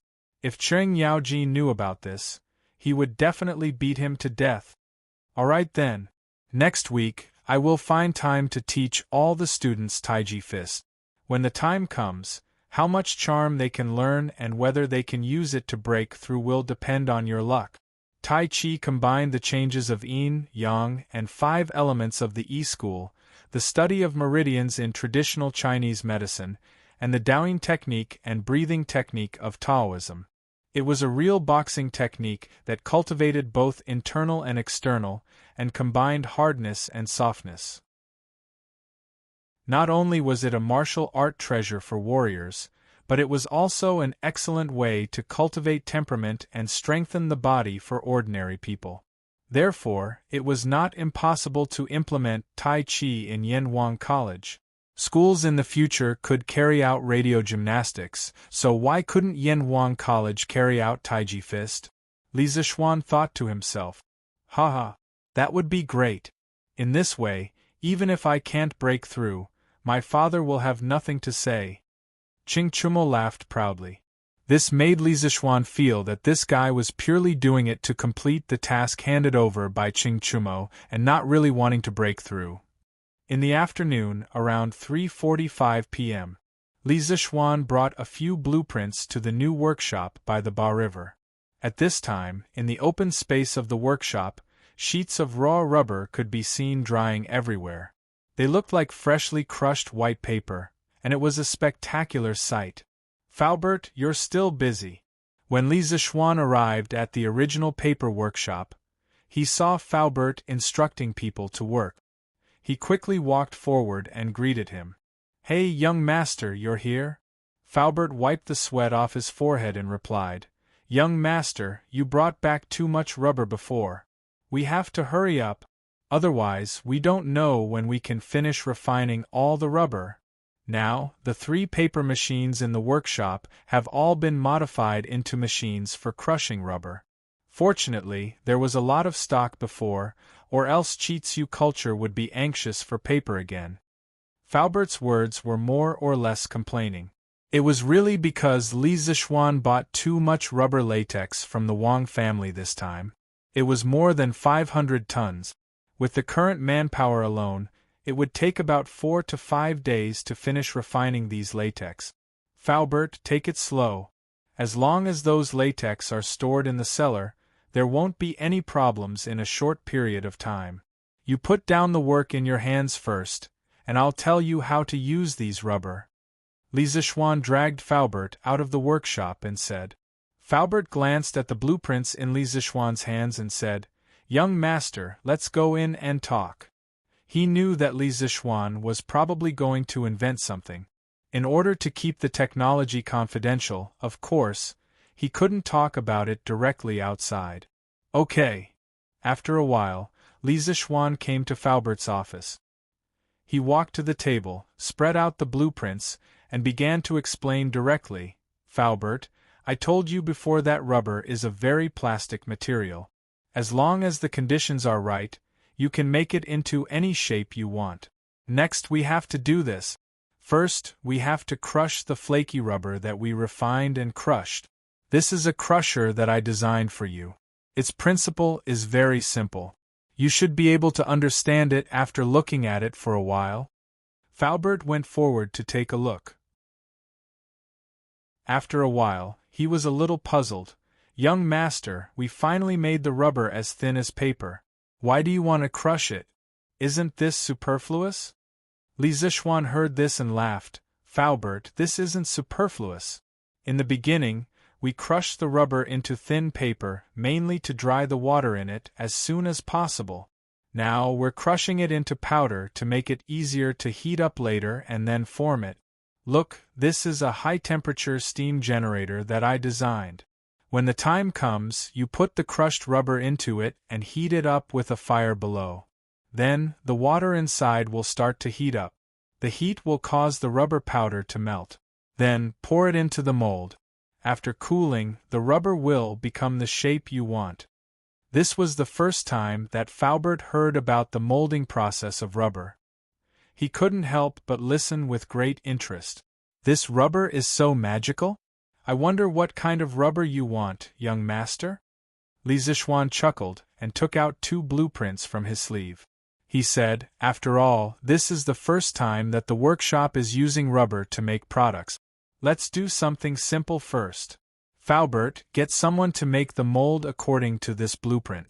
When it's done, send it directly to Yunshan. Faubert couldn't help but go forward to take a look. He couldn't help but frown when he saw that there was only a big circle and a big ball drawn on it. What the hell is this? What use can it be? Young master, this. Chapter 8:27. Faubert, don't ask first. You'll know in the future. That thing in the back was just a plaything for people to amuse themselves with. The things at the front are more useful, but it's hard to tell now. We need to build something to carry it. The most important thing now is to build the crusher and the high-temperature steam generator. Li Zichuan saw Faubert's confused expression and knew what he was thinking. He quickly explained. Okay. This old man will arrange it now. These 2 machines aren't complicated. I'm sure they can be completed within 3 days. Faubert nodded and didn't continue asking. Oh right. Faubert. Li Zichuan patted his head and suddenly shouted, when you melt the rubber in the high-temperature steam generator, you can add a certain proportion of sulfur. As for how much to add, Faubert, you have to send someone to do an experiment. As far as I know, adding a different proportion of sulfur into the rubber will affect the hardness and wear resistance of the final rubber. The 2 things I want to make require a certain degree of hardness and wear resistance. Faubert, if you can't make up your mind, you can show me all the vulcanized rubber obtained from the experiment. I'll choose the most suitable one. The rubber extracted from raw rubber latex was called raw rubber. Raw rubber was a kind of linear polymer that was relatively soft and easily melted under heat. After adding sulfur, the rubber could be vulcanized under high temperature. A portion of the carbon-carbon double bonds in the raw rubber would open and form a disulfide bond with the sulfur. This caused the originally linear rubber to transform into a reticulated polymer structure. The vulcanized rubber would also have better physical properties. Raw rubber would crack under heat. Its mechanical properties were poor, its wear resistance was weak, and its texture was soft. After vulcanization, due to the cross-linking between the molecules, the melting point and strength of the vulcanized rubber would increase. Vulcanization of rubber was an indispensable step in the modern rubber manufacturing process. Vulcanized rubber was used in many industrial products, such as tires. Faubert didn't ask where Li Zichuan got all this information from, because he knew it would be a waste of time. His young master seemed to have been born with knowledge. He had too many secrets. Young master, will all the rubber in the future be processed like this? Faubert asked worriedly after pondering for a while. Li Zichuan thought for a moment and replied, most of them should be dealt with this way. What's wrong? Except for a few industrial rubber products that did not need to be vulcanized, most of them needed to be vulcanized. Faubert smiled bitterly and said, "Young master, in this way, I'm afraid we'll need a lot of sulfur. Where are we going to buy so many?" This time, in order to refine the rubber latex, we have almost emptied all the vinegar shops in Chang'an City. As a result, the price of vinegar has increased. If we continue to buy sulfur like this, I'm afraid that the price of sulfur in all the medicine shops in Chang'an City will also increase. If that's the case, then we've committed a sin. In ancient times, sulfur was mainly used for medicinal purposes. The sulfur that Li Zishuan had used to make explosives to blow up the Snake Spirit Mountain was bought from a pharmacy. Sulfur was first used for medicinal purposes in Shenong's Materia Medica. In this book, sulfur was used as a traditional Chinese medicine. It was listed as the third medicine in the medium-grade medicine, and it could cure more than 10 diseases. Faubert was afraid that the large-scale purchase of sulfur by the workshop would cause the price of sulfur to increase. After all, the sulfur in the medicine shops was used to treat diseases. How could they prepare so much in stock? If the patients who needed sulfur for treatment could not afford it, it would be a sin. After listening to Faubert's words, Li Zishuan could not help but feel a little strange. He never thought that refining rubber would cause the price of vinegar in Chang'an City. Of course, he also did not expect that the necessary industrial raw material for the practical use of rubber, sulfur, would be so difficult to obtain. Then let's produce it on a small scale first. Anyway, the 2 rubber products that I drew for you, Faubert, are not in a hurry to be mass-produced. Faubert, do you have any trustworthy people who are willing to work hard? At this moment, Li Zishuan realized that even if he had a belly full of good ideas, without resources, he would still have to give up. The "Don't Touch Me" carriage from before had not been mass-produced until now. Why? It was not because the workshop lacked manpower or technology, but because they lacked iron. Also, the horseshoes that he made before had not been promoted to the imperial court because of the lack of iron. According to historical records, during the Zhenguan period, the annual steel production of the Tang Dynasty was only a few hundred tons. That's right, it was just a few hundred tons. What could a few hundred tons of steel do? It would probably be difficult to arm an army of 10,000 people. Therefore, steel was an extremely important strategic resource for the country. Most of it flowed to the imperial court, and only a small portion was left to the common people. Therefore, no matter how advanced Li Zishuan's workshop was, and no matter how high the production efficiency was, it was impossible to produce a few hundred to 1,000 "Don't Touch Me" carriages in a month. In the end, it was because he did not have a mine. Li Zishuan thought helplessly. "Young master, what are you planning to do?" Faubert asked with a strange expression. "Look for ores, mine ores," Li Zishuan said fiercely. In his previous life, he was a poor loser. In this life, he was a rich second generation. He wanted to be a mine owner. As the saying goes, with a mine at home, one's heart would not panic. That was the logic. "Look for ores?" Faubert muttered, and then asked, "Young master, the world is so big, where should we look for ores? Even the most hard-working people would not be able to bear it." Li Zishuan's expression had returned to normal. He smiled and said, "This is not a big problem. I know the specific locations of a few ores. We just need to send people to look around there." He had just recalled the geography books in his previous life. He knew that there were a few large pyrite ores in the Shaanxi area. The so-called pyrite ores were mainly the sulfide of iron. When the time came, he would find a way to refine it. Not only would he be able to obtain iron, but he would also be able to obtain sulfur. Wouldn't that be killing 2 birds with 1 stone? Faubert's heart shook again. He thought that his young master really knew everything. He seriously thought about it, and his face revealed a rare embarrassed expression. He said, Young master wants to find someone to help find ores. This old man would like to recommend someone. Faubert, quickly say it. Faubert coughed twice and said, cough cough. Young master, this old man has a nephew called Fubin. His parents passed away early, and this old man raised him. This child. Although he is usually a little playful, as long as it is a serious matter, he will definitely treat it seriously. Young master, if... Ha. That's fine. Tomorrow afternoon, Faubert, bring that kid to Yunshan to find me. I will also tell him the general location of these ores. Without waiting for Faubert to finish, Li Zishuan directly interrupted with a smile. Faubert said in surprise, Young master, this. No need to say more. Faubert, I still trust the person recommended by you.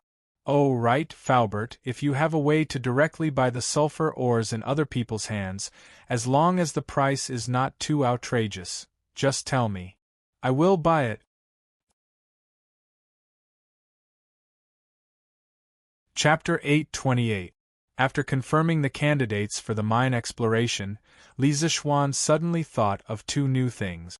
Thus, he walked to the side of the table, picked up a brush, and quickly drew a simple blueprint.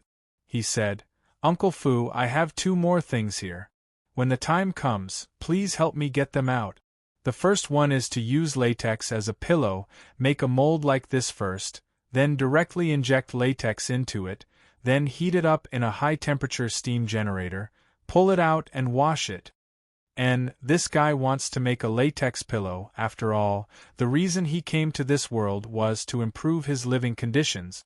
Now that he has the materials and technology, how can he not make something good for himself to enjoy?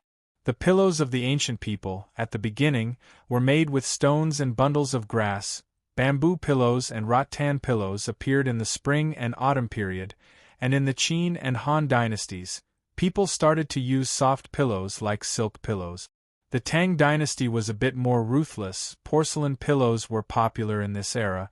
That's right, made with porcelain, it was really hard. Although there were many different types of porcelain pillows, child-shaped, tiger-shaped, dragon-shaped, etc. And they looked good, they were obviously not Li Zishuan's cup of tea. The pillows on his bed had already been replaced with cotton pillows. But cotton pillows were definitely not as comfortable as natural latex pillows. Pillows?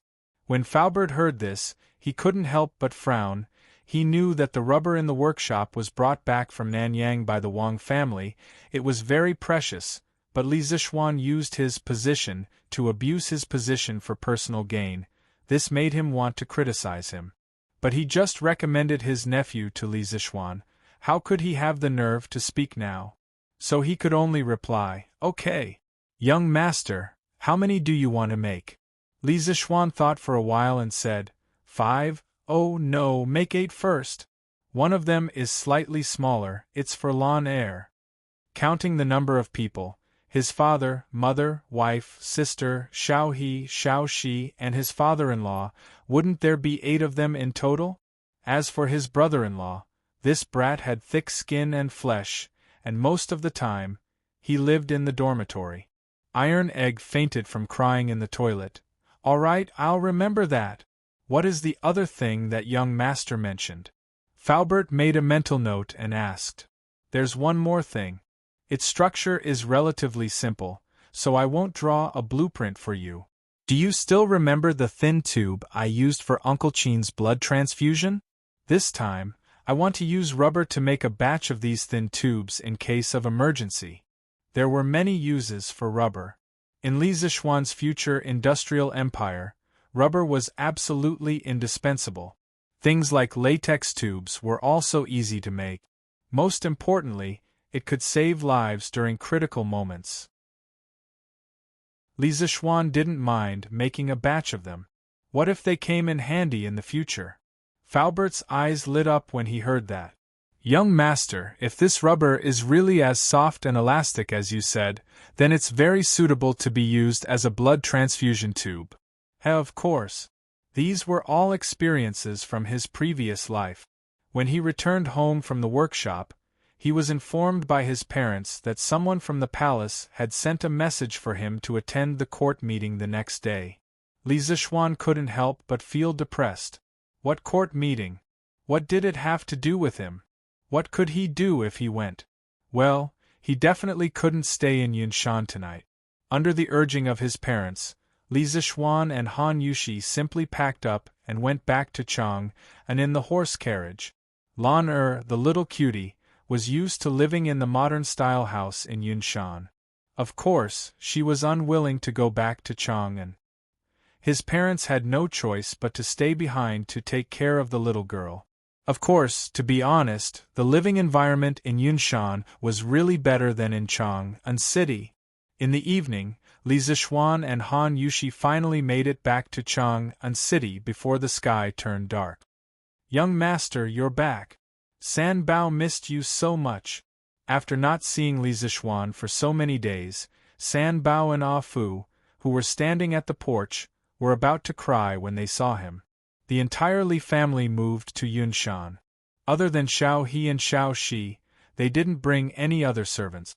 The main reason was that when the Yunshan residence was initially designed, it was only designed as a mini-manor. San Bao and the rest wouldn't have a place to stay even if they went there. They couldn't possibly stay with the owner like Xiao He and Xiao Shi, right? Speaking of which, Pang Feiji and the rest were still living in the academy. It seemed like he had to get the academy's construction team to expand the Yunshan residence. He could even soak in the hot spring there during winter. "Go away. You're not a young lady. Why are you thinking of me?" Li Zishuan stopped San Bao, who was about to pounce on him, and said angrily, "I'll." However, it was this somewhat inappropriate words that provoked the beautiful lady beside him. "Husband, what nonsense are you talking about?" "Ha ha. Nothing. San Bao, ask the kitchen to boil some hot water. I'll take a bath first and ask Aunt Zhao to start cooking while I'm at it." Li Zishuan laughed and then led his wife into the residence.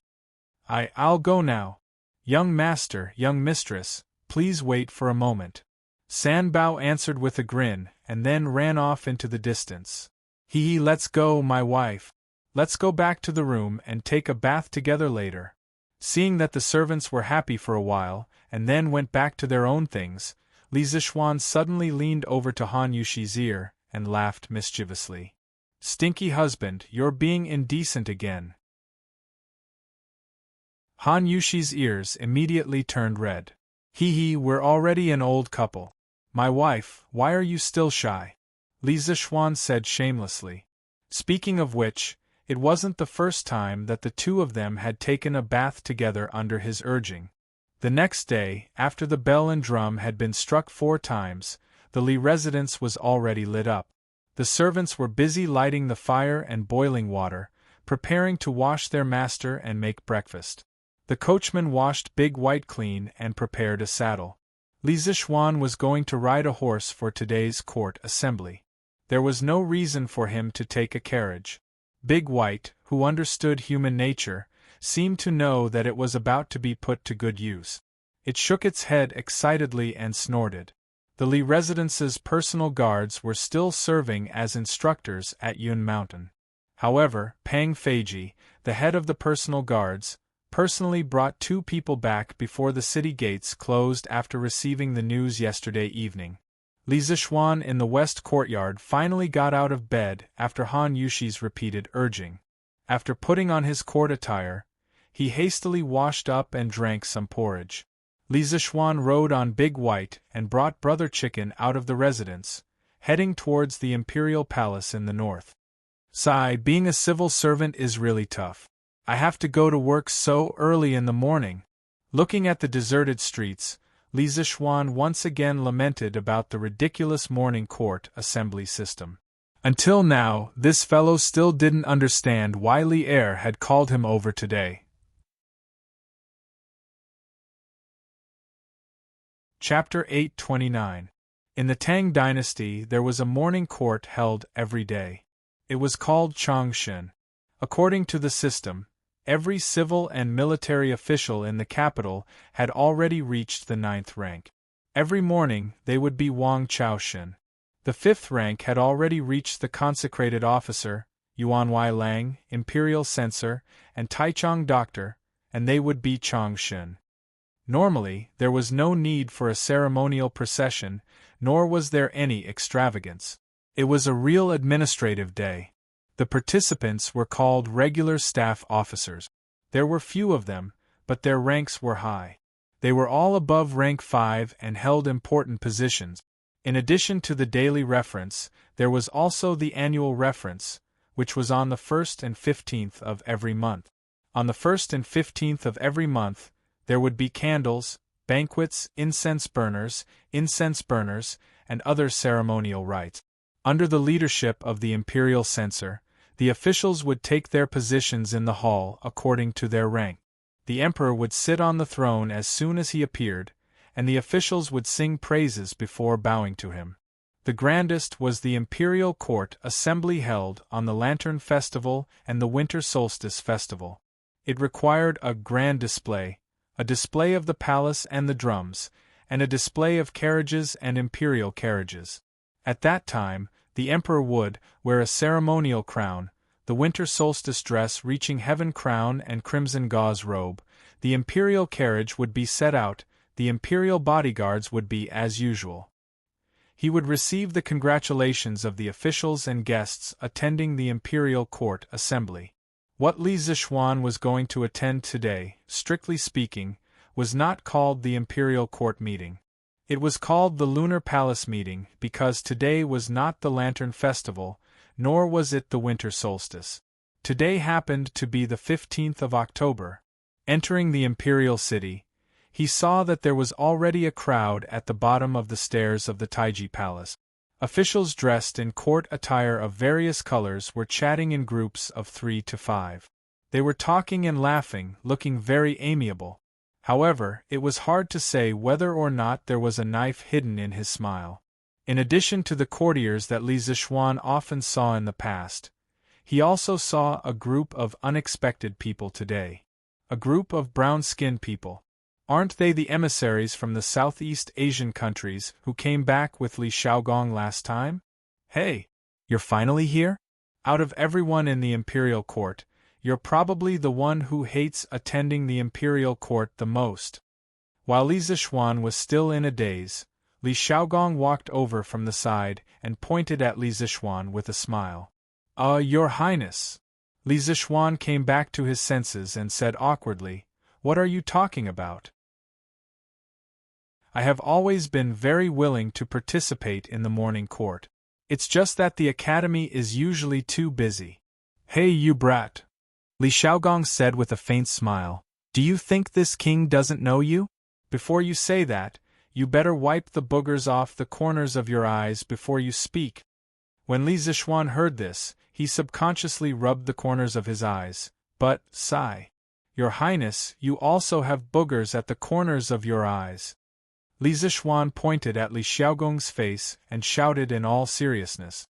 He really didn't expect that he, a transmigrator, would be tricked by Li Xiaogong, a person from ancient times. Li Xiaogong did not fall for it at all. He laughed loudly and said, "Ha ha! Interesting. You're really interesting. Alright, I won't joke with you anymore.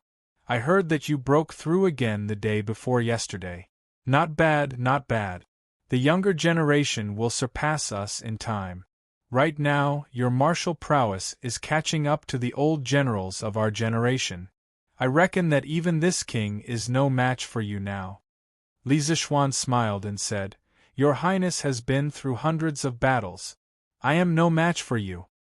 Li Xiaogong smiled but didn't deny it. "Your Highness, today's court session should be mainly for the envoys from the various countries, right?" Li Zixuan glanced at the Southeast Asian envoys in front of him and asked Li Xiaogong. It should be.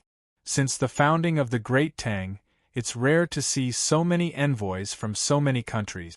Logically speaking, today's court session should be mainly for these envoys to present their tributes." Li Xiaogong stroked his beard and smiled. "Oh, that's good then." Li Zixuan sighed in relief. As long as they weren't looking for trouble with him, it was fine. The time has come. All civil and military officials, enter the court for an audience. As the two spoke, a eunuch walked out of Taiji Palace and shouted in a shrill voice. The officials immediately fell silent. They stood in line, lowered their heads, and walked up the stairs into Taiji Palace.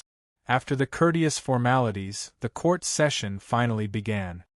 Your Majesty, the fleet has not only brought back abundant resources for the imperial court, but also the friendship of the Southeast Asian countries toward our great Tang.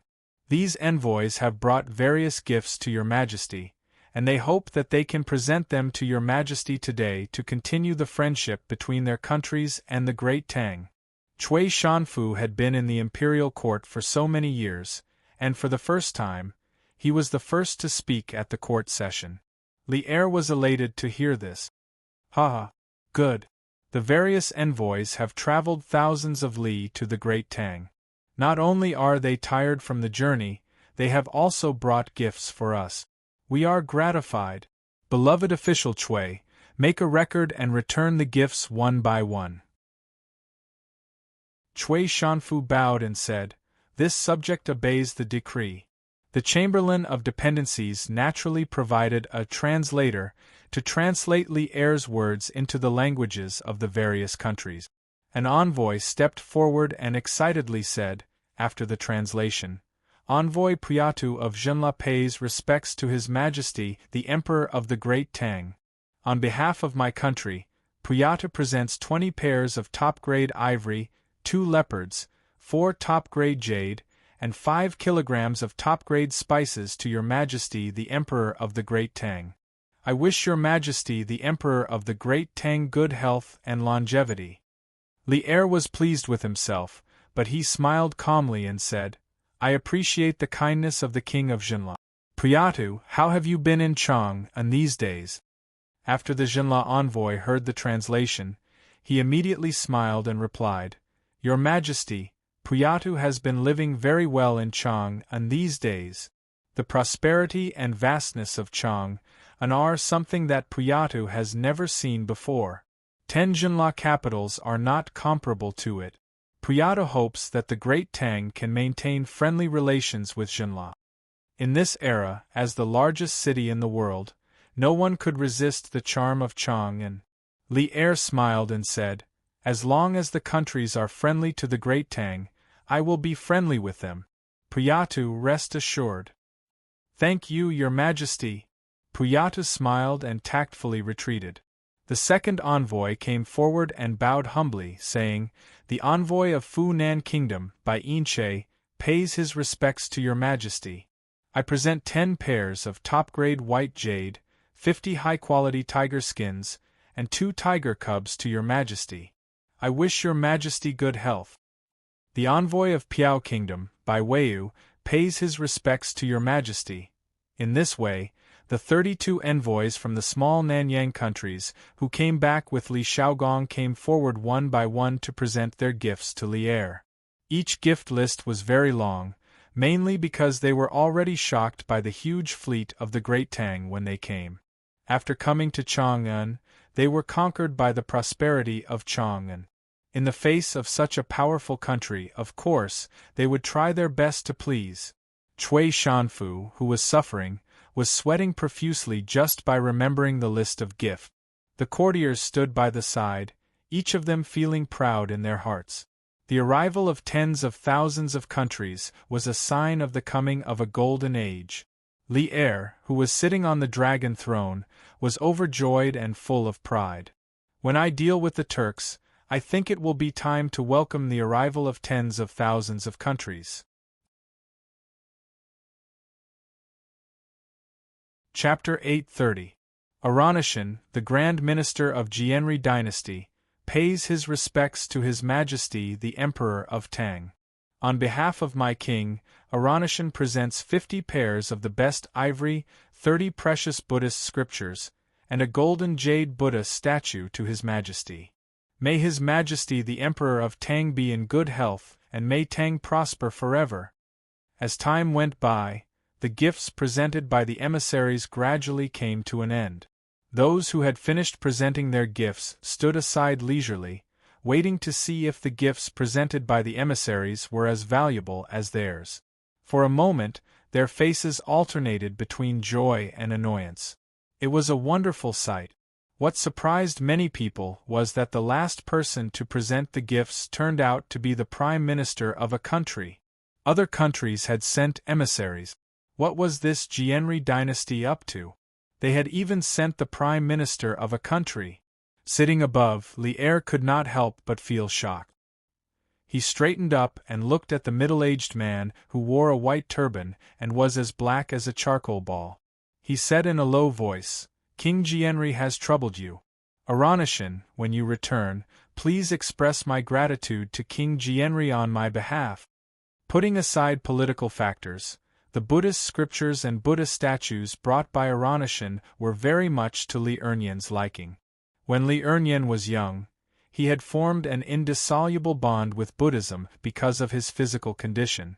Moreover, starting from Li Yuan, the entire Li family respected Buddhism very much. Of course, the Li family also respected Taoism very much.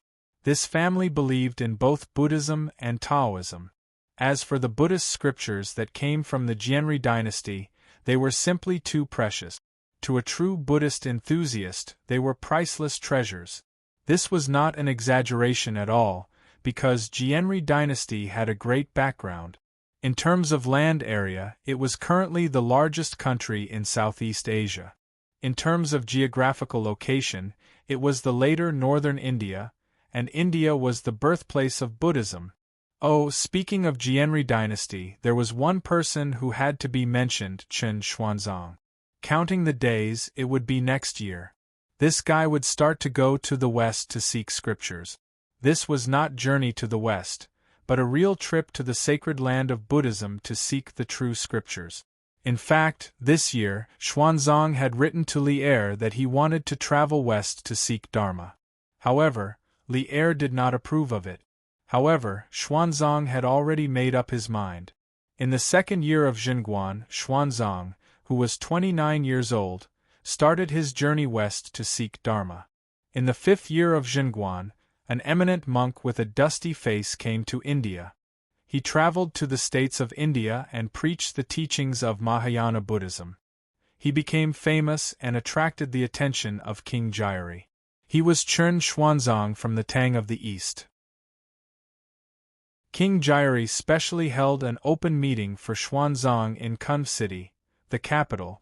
More than 20 princes and more than 5,000 senior scholars of Mahayana Buddhism and Brahmanism attended the meeting. Xuanzang preached the doctrine of Mahayana Buddhism, and no one could refute him. Therefore, he was given the title of Mahayana Heaven. After the meeting, King Jianri invited Xuanzang to ride an elephant around the world and preach. For a time, the China fever in India started. In fact, it was also an opportunity to unify the doctrines of Buddhism and eliminate dispute. Thank you, Your Majesty. Aluo will definitely convey His Majesty's goodwill to my king. In addition, my king has entrusted you with a task, and I hope Your Majesty can agree to it. Aluo Nazhun bowed to Li'er and said with a smile. After hearing the translation from the translator of Honglu Temple, Li'er raised his eyebrows and said, "Please speak." Aluo Nazhun pursed his lips. Under the gaze of everyone in the hall, he slowly explained the purpose of his visit. Your Majesty, my king admires the culture of the Tang Empire very much and is willing to build a good relationship with the Tang Empire for 100 years. I heard that Your Majesty has a virtuous princess, so my king sent me to propose a marriage to Your Majesty to build a friendship between the two countries. Silence. As soon as the translator of Honglu Temple translated Aluo Nashuan's words, the hall immediately fell into silence. The officials and envoys in the hall were all shocked. It was clear that they had not expected this. Li Chengqian, who was standing in front of the officials, was stunned for a moment and suddenly became anxious. No! There was one person who was faster than Li Chengqian, and that was Li Zishuan. This fellow was originally taking advantage of the time when the envoys were paying tribute and was secretly sleeping with his eyes closed. Who knew that someone actually dared to cause trouble and set their sights on Changle? How could he sit idly by and do nothing? God had mercy on him. Changle was only a 7 or 8-year-old girl. Although he did not know much about the bullshit King Gyri, he should be at least 30 or 40 years old. Bah, even if they were close in age, Li Zishuan did not want the princess of the Tang Empire to marry a foreigner. Marquis Yong, and don't be rude. In front of the envoys, don't be impulsive and ruin the friendship between the Tang Empire and the other countries. Cui Shanfu rolled his eyes and immediately jumped out and said in a sarcastic tone, "Impulsive your mother! Get out of this marquis's way." For some reason, Li Zishuan, who had never lost his composure in court, felt a ball of fire burning in his heart at this moment. When he saw that Cui Shanfu still didn't forget to dig a hole for him to jump into, Li Zishuan was instantly enraged. He slapped Cui Shanfu to the side, and before that old thing could complain, he fiercely looked at the translator of the Chamberlain of Dependencies standing to the side and said, "You are not allowed to translate what this marquis is about to say, or else you will be betraying the great Tang. Do you understand?" Li Zishuan had been made a marquis at a young age, and was skilled in both the pen and the sword. He was extremely famous in Chang'an. When the interpreter saw that Li Zishuan looked like he was about to eat someone, he did not dare to refuse and nodded his head like a chicken pecking at rice. In truth, when the foreign envoys had come to the Great Tang, they had brought interpreters with them. But today was a court session, and on such an important occasion, their interpreters naturally did not have the right to enter. They could only use the official interpreter from the Chamberlain of Dependencies. "Your Majesty, please forgive this official for being rude just now." After explaining to the interpreter, Li Zishuan cupped his hands and said to Li Er, "Humph! You better give me a reason, or else I'll teach you a lesson." It was hard to tell whether Li Er was happy or angry as he spoke to Li Zishuan. After hearing Li Er's words, Cui Shanfu, who had climbed up from the ground, temporarily gave up on the idea of suing Li Zishuan. Li Zishuan raised his head and said firmly, "Your Majesty, the princess is still young and should not be married off to another country. Furthermore, this official believes that the Great Tang does not need to be married off to another country. Even if there is a marriage, it should be the other country marrying the princess to the Great Tang, not the Great Tang." Today, he had only wanted to be a bystander. But after encountering such a situation, he could no longer be a bystander. In the history books of his previous life, the Great Tang was the pride of all the descendants of the Yellow Emperor. However, there was a flaw in this otherwise perfect situation, and that was that the Great Tang's princess Wenqing was married to Tubo. As powerful as the Great Tang was, it also accepted the marriage policy. Now, Li Zishuan would definitely not allow such a thing to happen again. Chapter 831. According to the history books, King Gyri only began to send envoys to visit the Tang Dynasty in the 15th year of Jingguan, and he had never asked for the Tang princess's hand in marriage. Now things had developed like this because of Li Zishuan, the butterfly, who had flapped his little wings and caused the trajectory of history to deviate a little. If he had not urged the imperial court to organize a fleet to trade with the south, King Gyri, who was thousands of miles away and was racking his brains to unify the entire Indian peninsula, would not have seen the powerful fleet of the Tang Empire, and would not have sent a minister to Chang'an to ask for a marriage. In the end, he wanted to get on Li Er's ship and quickly unify the whole of India. Ridiculous! What a load of nonsense! During the Western Han Dynasty, Zhao Jun went out of the frontier and created the eternal story of the Han people and the Xiongnu. Why can't the Tang Dynasty marry the princess to the Gyri Dynasty and repair the friendship between the two countries for 100 years? Cui Shanfu flicked his sleeves and pointed at Li Zishuan, scolding angrily. Li Zishuan glared and raised his hand to beat him. Seeing this, Cui Shanfu immediately took 3 steps back and kept a safe distance from Li Zixuan. Bulsh *t. Zhao Jun going out of the frontier is the greatest shame of the Han people for thousands of years, but you said it as if it was glorious. Li Zixuan resisted the urge to beat Cui Shanfu up.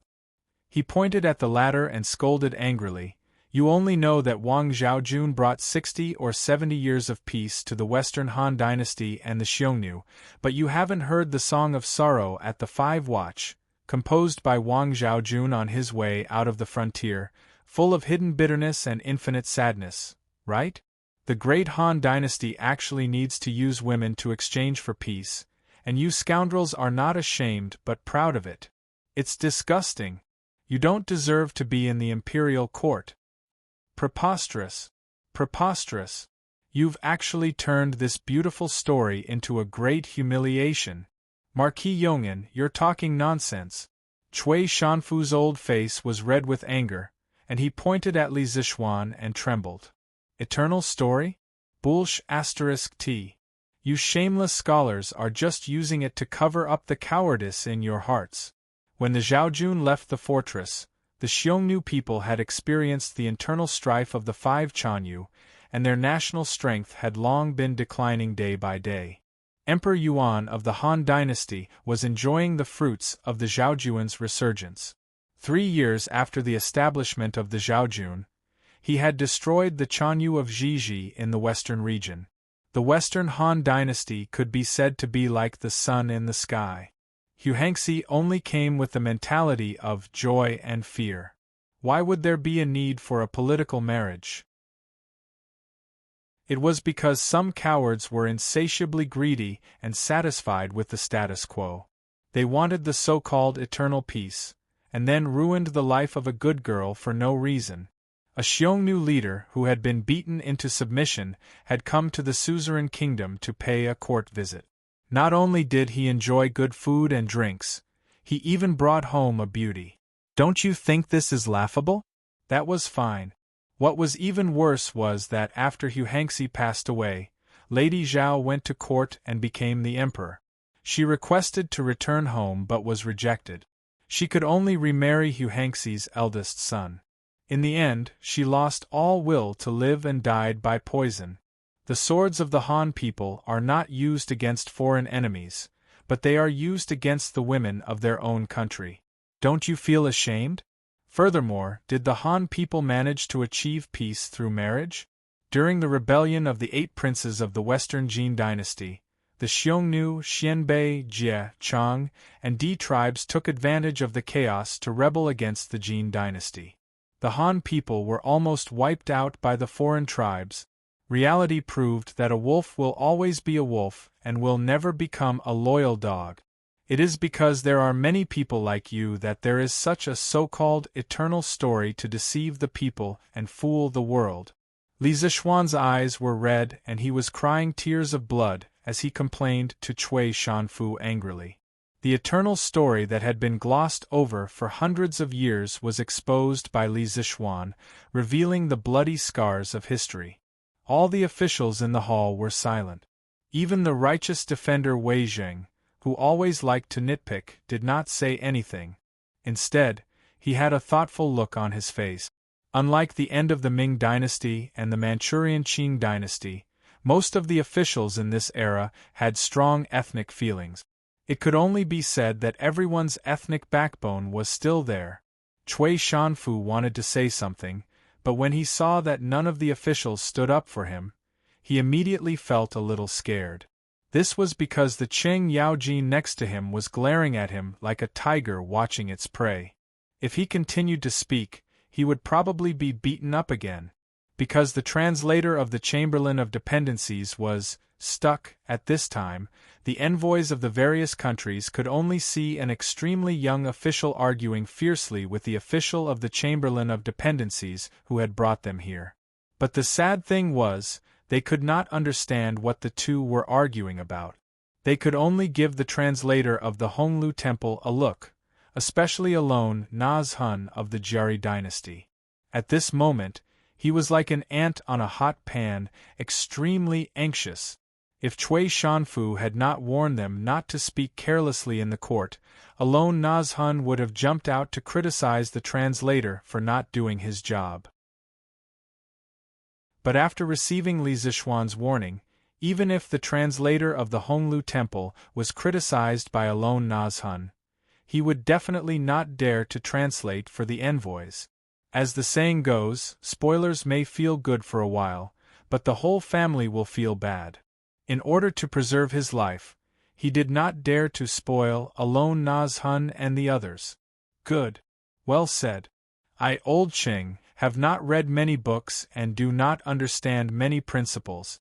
But I, Old Qing, only know that those who use women to exchange for peace are definitely cowards without balls. Our great Tang does not need to use women to exchange for peace. The princess cannot marry. Little Xian is right. If anyone is to marry, it should be the princess of the Jiari dynasty who marries into the great Tang. Seeing that Chui Shanfu did not continue to jump out to criticize him, Cheng Yaojin nodded in satisfaction. Then, he stood out to support Li Zishuan. This old official agrees. Although the Marquis of Yong An's words contain a lot of personal feelings, the current Great Tang does not need a political marriage. Besides, Her Highness is still young and her body is delicate. It is not suitable for her to marry outside. From the civil officials' camp, a slightly hunched old man walked out. He was the decisive Du Ruhui. If nothing went wrong, Du Ruhui would replace Li Jing as the Minister of War next year. For a civil official to be able to become the Minister of War, it was enough to show that old Du was a very courageous man. This old official agrees as well. Not to mention that the Jiari dynasty has no enmity with our great Tang. Rejecting the political marriage will not cause the two countries to fall out. Even if they fall out, our great Tang is not afraid. If they want to fight, then let's fight. The men of Great Tang are never afraid of war. Furthermore, Her Highness is of noble birth. How can she marry into a barren land? The commander-in-chief of this South Sea operation, Li Shaogong, also stood out to express his opinion. This old official agrees. Yuqi Jingda, Niu Jinda, Li Jing, and the rest of the military officials unanimously expressed their support for Li Zishuan. This old official agrees as well. It is not suitable for the princess to marry far away. After hesitating for a moment, Fang Xianling also expressed his opinion along with Zhang Sun Wuji.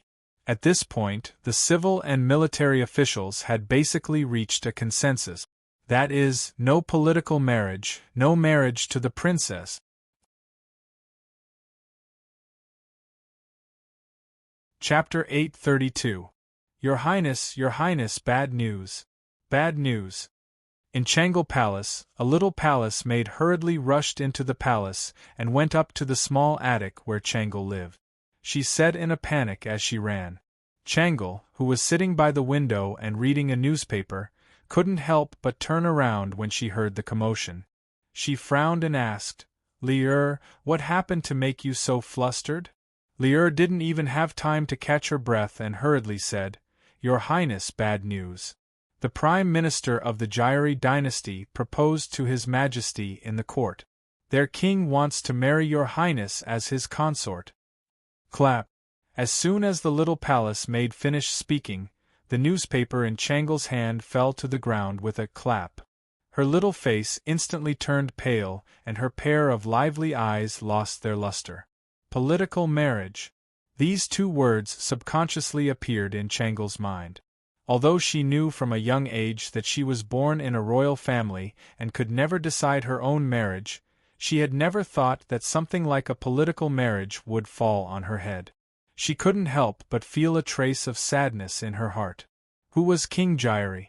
How old was he? What did he look like? Which country was he the king of? She didn't know any of the information, but she had to accept her father's arrangement and marry a person she had never met before. How sad. What did my father say? After a long time, Changle, whose heart was in a mess, raised her head and asked with tears in her eyes. Your Highness, I don't know.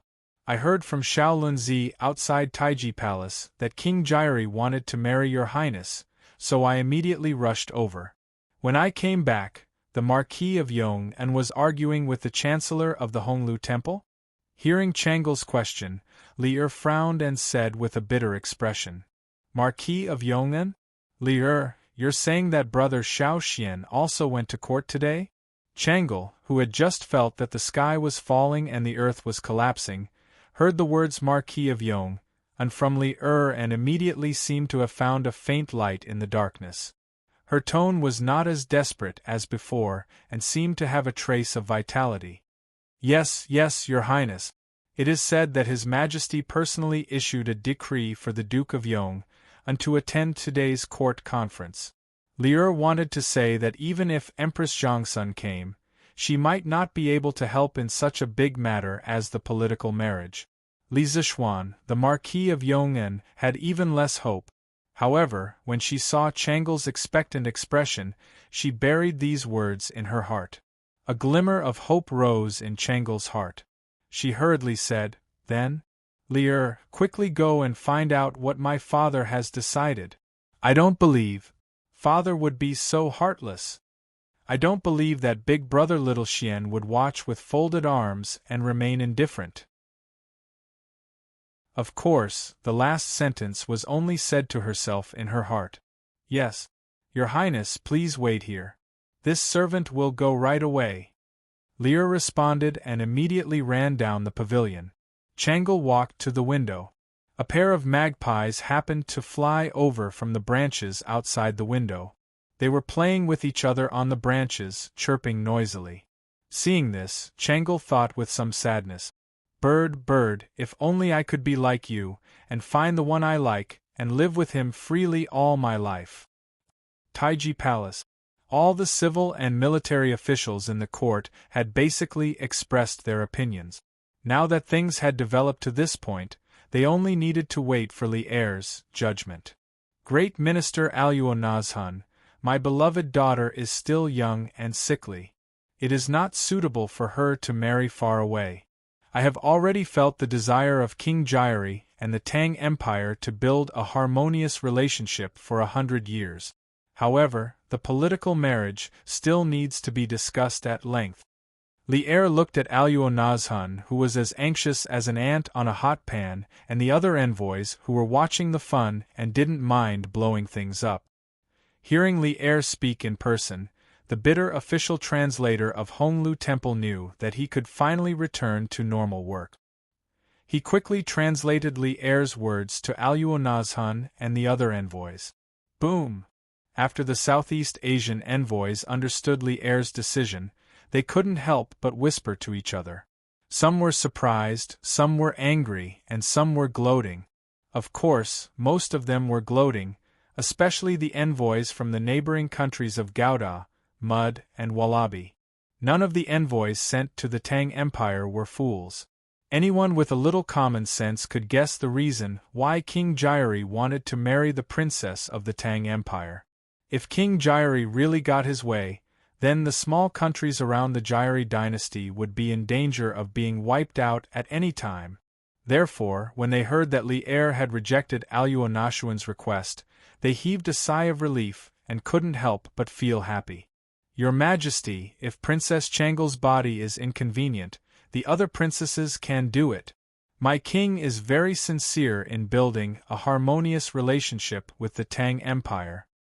Aluonazhan's face was red. He paused for a moment and still spoke unwillingly. "This old bastard, is there no end to it?"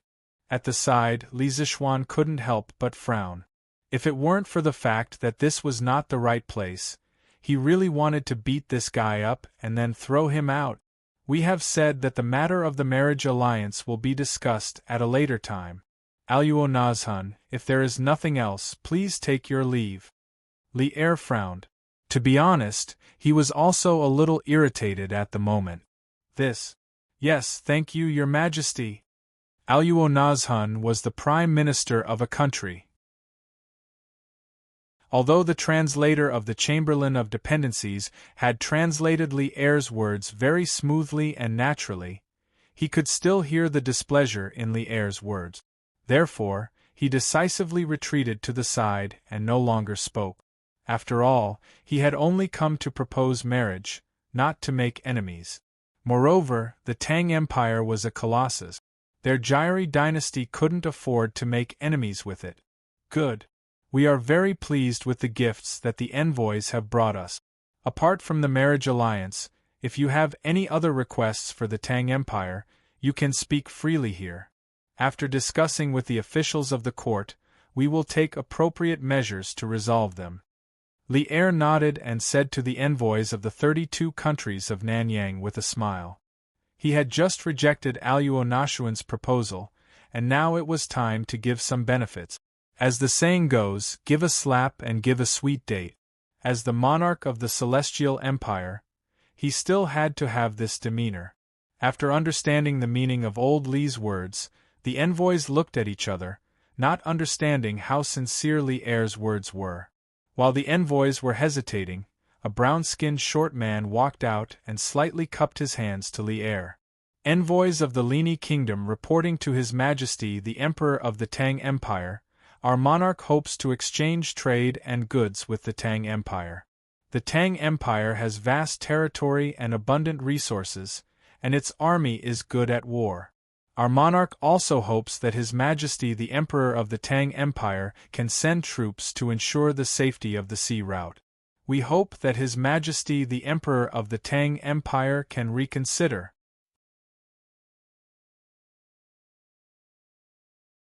Chapter 833. Your Highness, good news. In Changle Palace, Li Er, who had just run out to scout for news, ran back. Unlike before, the little palace maid's face was brimming with an excited smile as she shouted while running. Changle had already come down from the attic.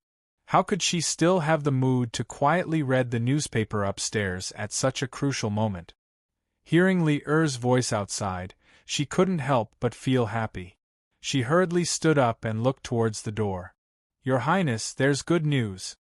His Majesty didn't agree to the Prime Minister's request for marriage. Your Highness doesn't have to marry to another country.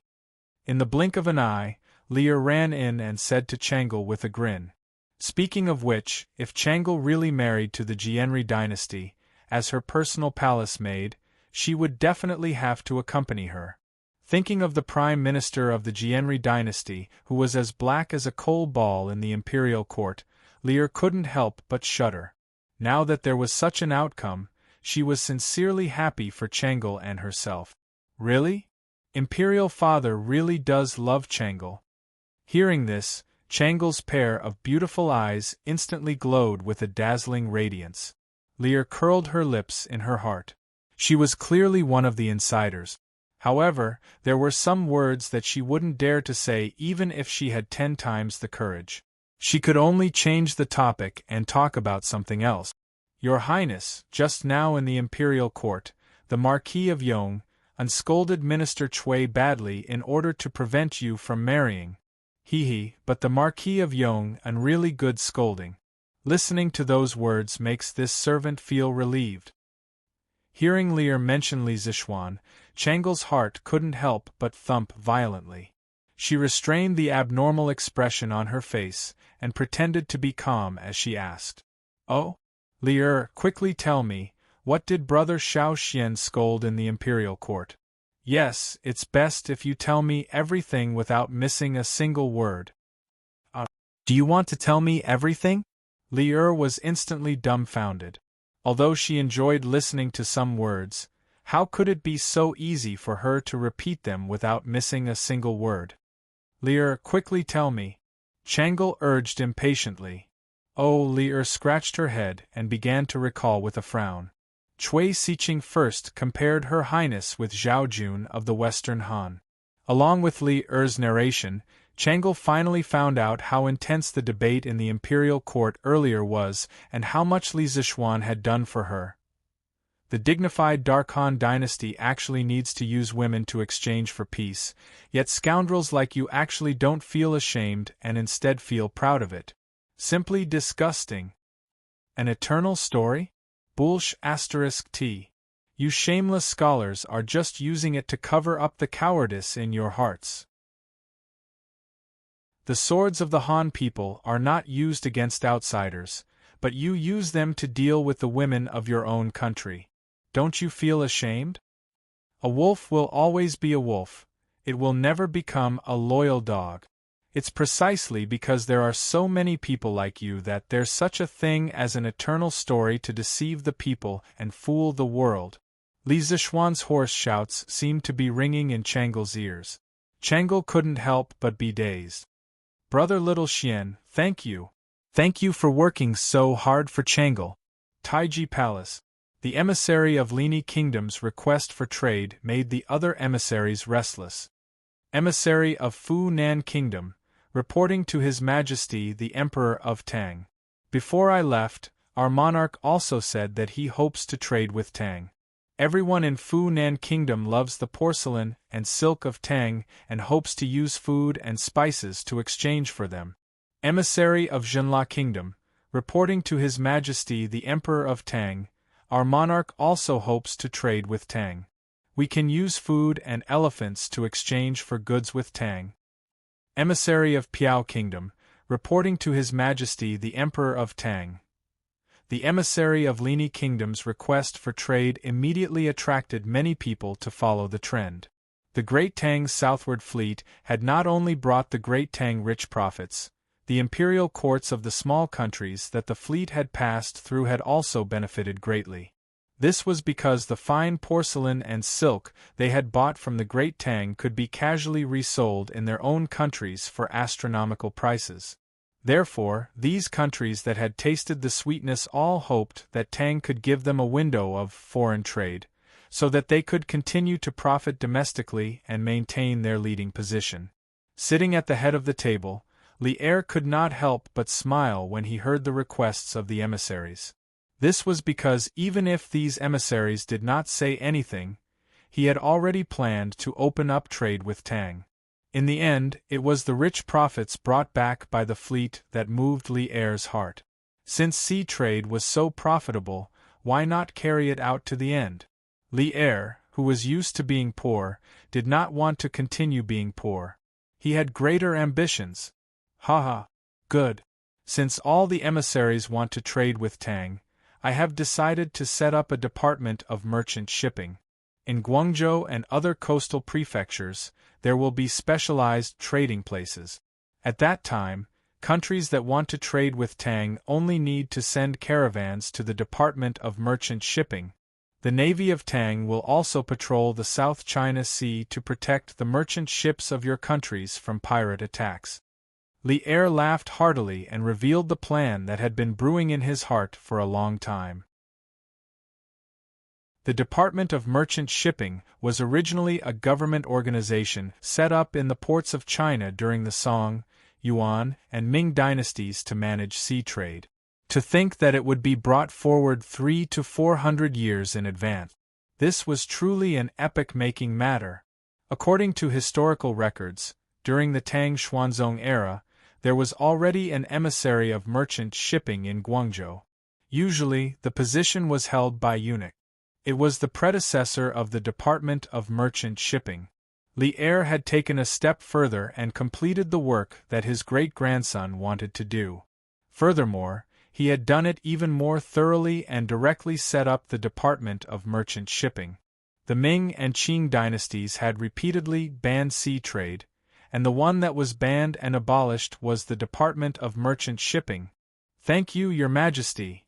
After hearing Li Er's decision, the envoys all excitedly saluted Li Er with a babble. Li Er chuckled and said, "Ha ha! Emissaries, please go and rest first. We will set up a banquet to welcome you later." Official Chui? Chui Shanfu quivered and hurriedly stepped forward. This old official is here. Li Er glanced at him indifferently, and a cold light flashed in his eyes. He ordered, "Bring the emissaries to the side hall to rest first. Treat them well, understand?" Actually, Li Er was very unhappy with Chui Shanfu because this old man had just compared his most beloved daughter to Wang Zhaojun and wanted to use this opportunity to marry Wang Zhaojun to another country. It would be strange if he was happy in his heart. If there was a good opportunity, he really didn't mind killing Cui Shanfu. This old official obeys the decree.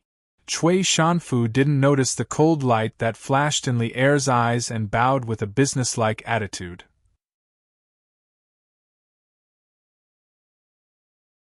Chapter 834. We wish to establish a left and right commissioner in the Bureau of Shipping to coordinate the maritime trade of the Great Tang. This position will be placed under the Ministry of Civil Affairs, but it will not be under its jurisdiction. If there is a problem, it will have to report directly to us and will have the authority to act first and report later. In Taiji Palace, after Cui Shanfu led the emissaries of the 32 Nanyang countries to a side hall to rest, Li Er looked down at the officials and asked, "The left and right commissioner of the Bureau of Shipping?" The officials couldn't help but look at each other in dismay. This emperor was truly too domineering.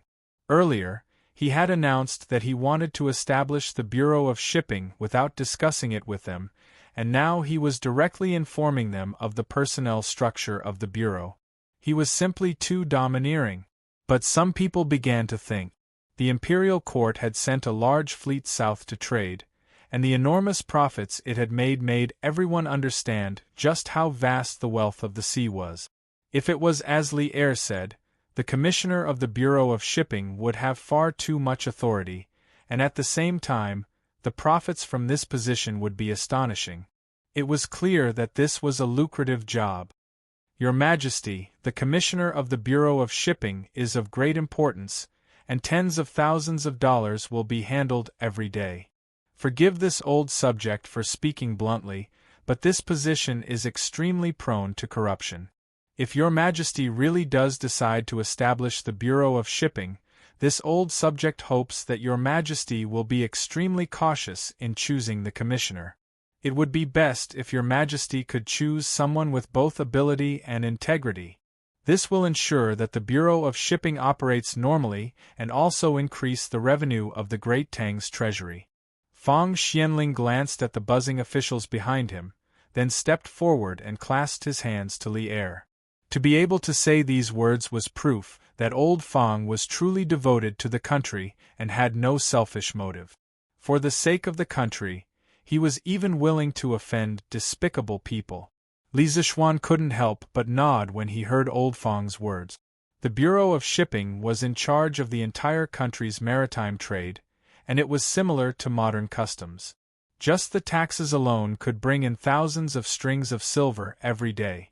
This was not an exaggeration at all, especially in this era when maritime trade had just begun. The imperial court had a monopoly on all maritime trade, and the Bureau of Shipping was even more profitable than a bank. And for Li Er to give the commissioner of the Bureau of Shipping so much power was simply a hotbed for corruption.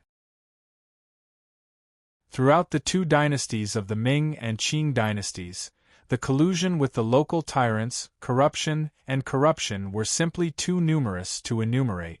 Who knew how many coastal tycoons were created, and some of them were so rich that they could rival a country. These people were all parasites of the country because they earned money that originally belonged to the country. Minister Fang is right. We will carefully consider the candidates for the Ministry of Shipping. I wonder if Minister Fang has any suitable candidates in mind? Li Er narrowed his eyes and asked Fang Xianling kindly. "Your Majesty, I have no ideal candidate in mind at the moment." Fang Xianling thought for a moment before replying. He knew a lot of officials who were honest, not greedy, and upright. However, it was too difficult to find someone who could meet these conditions, understand sea trade, and have a strong view of the overall situation. For the time being, he couldn't think of anyone who could take on this heavy responsibility. What about the auxiliary machine? Do you have a suitable candidate in mind? Li Er nodded and asked as he looked at Zhang Sun Wuji, who was like an old monk in meditation. Hearing Li Er's question, Zhang Sun Wuji tidied his clothes and answered unhurriedly, "Your Majesty, Xuanling's concerns are extremely reasonable. Therefore, I think that there should be a place for Prince Hejian in the Ministry of Shipping. Prince Hejian is an upright person and will not disregard the interests of the imperial court for mere money. Furthermore, Prince Hejian led a fleet to the south not long ago to trade. He is the most knowledgeable about sea trade. Therefore, I think Prince Hejian is the most suitable candidate. Surprise! Li Xiaogong, who was standing in front of the courtiers, couldn't help but feel surprised after hearing Zhang Sun Wuji's words. Logically speaking, he didn't have a deep friendship with Zhang Sun Wuji. Why would Zhang Sun Wuji praise him like this? More importantly, he didn't want to be the minister. Because he was a member of the imperial family of Li Tang, he had to avoid suspicion. He felt that his current position was enough.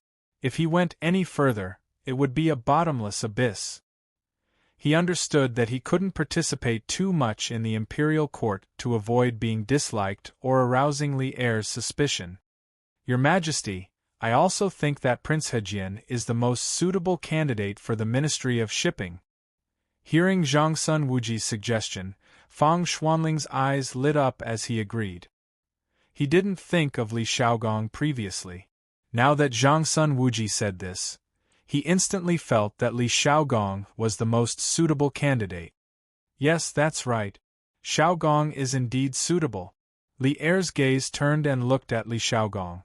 Just as he was about to speak, Li Xiaogong quickly stepped forward and cupped his hands. Your Majesty, the Ministry of Shipping is very important. I don't have much experience in sea trade and have only traveled a few more miles. It is really difficult for me to take up this heavy responsibility. I hope that Your Majesty can choose someone else. To others, this position was a delicious fat piece of meat, but to Li Xiaogong, this position was a hot potato. With his current status and reputation, there was really no need for him to do such things. Not to mention that it would easily cause him trouble, it was also very tiring to be busy every day. Moreover, he had just returned from the sea and didn't want to go to a coastal city for a business trip so soon.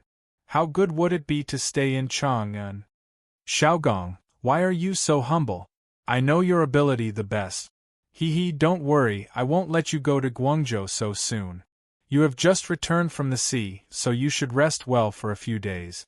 It just so happens that the Ministry of Shipping has just been established and needs to be staffed with many officials. I appoint you, Xiaogong, as the Left Minister of Shipping and give you 3 months' time to organize the members and court officials below the 3rd rank. After the Ministry of Shipping is established, you will head to Guangzhou to be in charge of the nation's shipping matters. Li Er smiled and without any explanation, he transferred Li Xiaogong to the newly established yamen of the city shipping department. Li Xiaogong was completely speechless. Li Er was simply acting like a hooligan, who would force the position onto someone who wasn't willing to take it.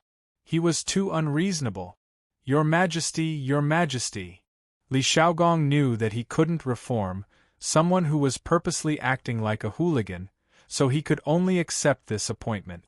As for the right Minister of Shipping, I have decided to appoint Li Zixuan as the Left Minister of Shipping. What do my beloved subjects think? Li Er smiled with satisfaction and then used the same trick again. He extended his fangs towards Li Zixuan, who was leaning against the wall and half asleep. F***CK. Old Li, don't trick me. Your Majesty, I don't think so. I'm only 15 this year. I just celebrated my 15th birthday last month. My ability is limited and I'm afraid it will be difficult to convince the masses. Moreover, I've been prone to seasickness since I was young. If I go to Guangzhou, I might lose my life. Furthermore, I still have to teach and educate people in Yunshan and nurture talents for the Tang Empire. I really can't leave. Your Majesty, you're tuning in to the Phoenix Knights YouTube channel. Don't forget to subscribe and join us on this journey to catch the most captivating stories.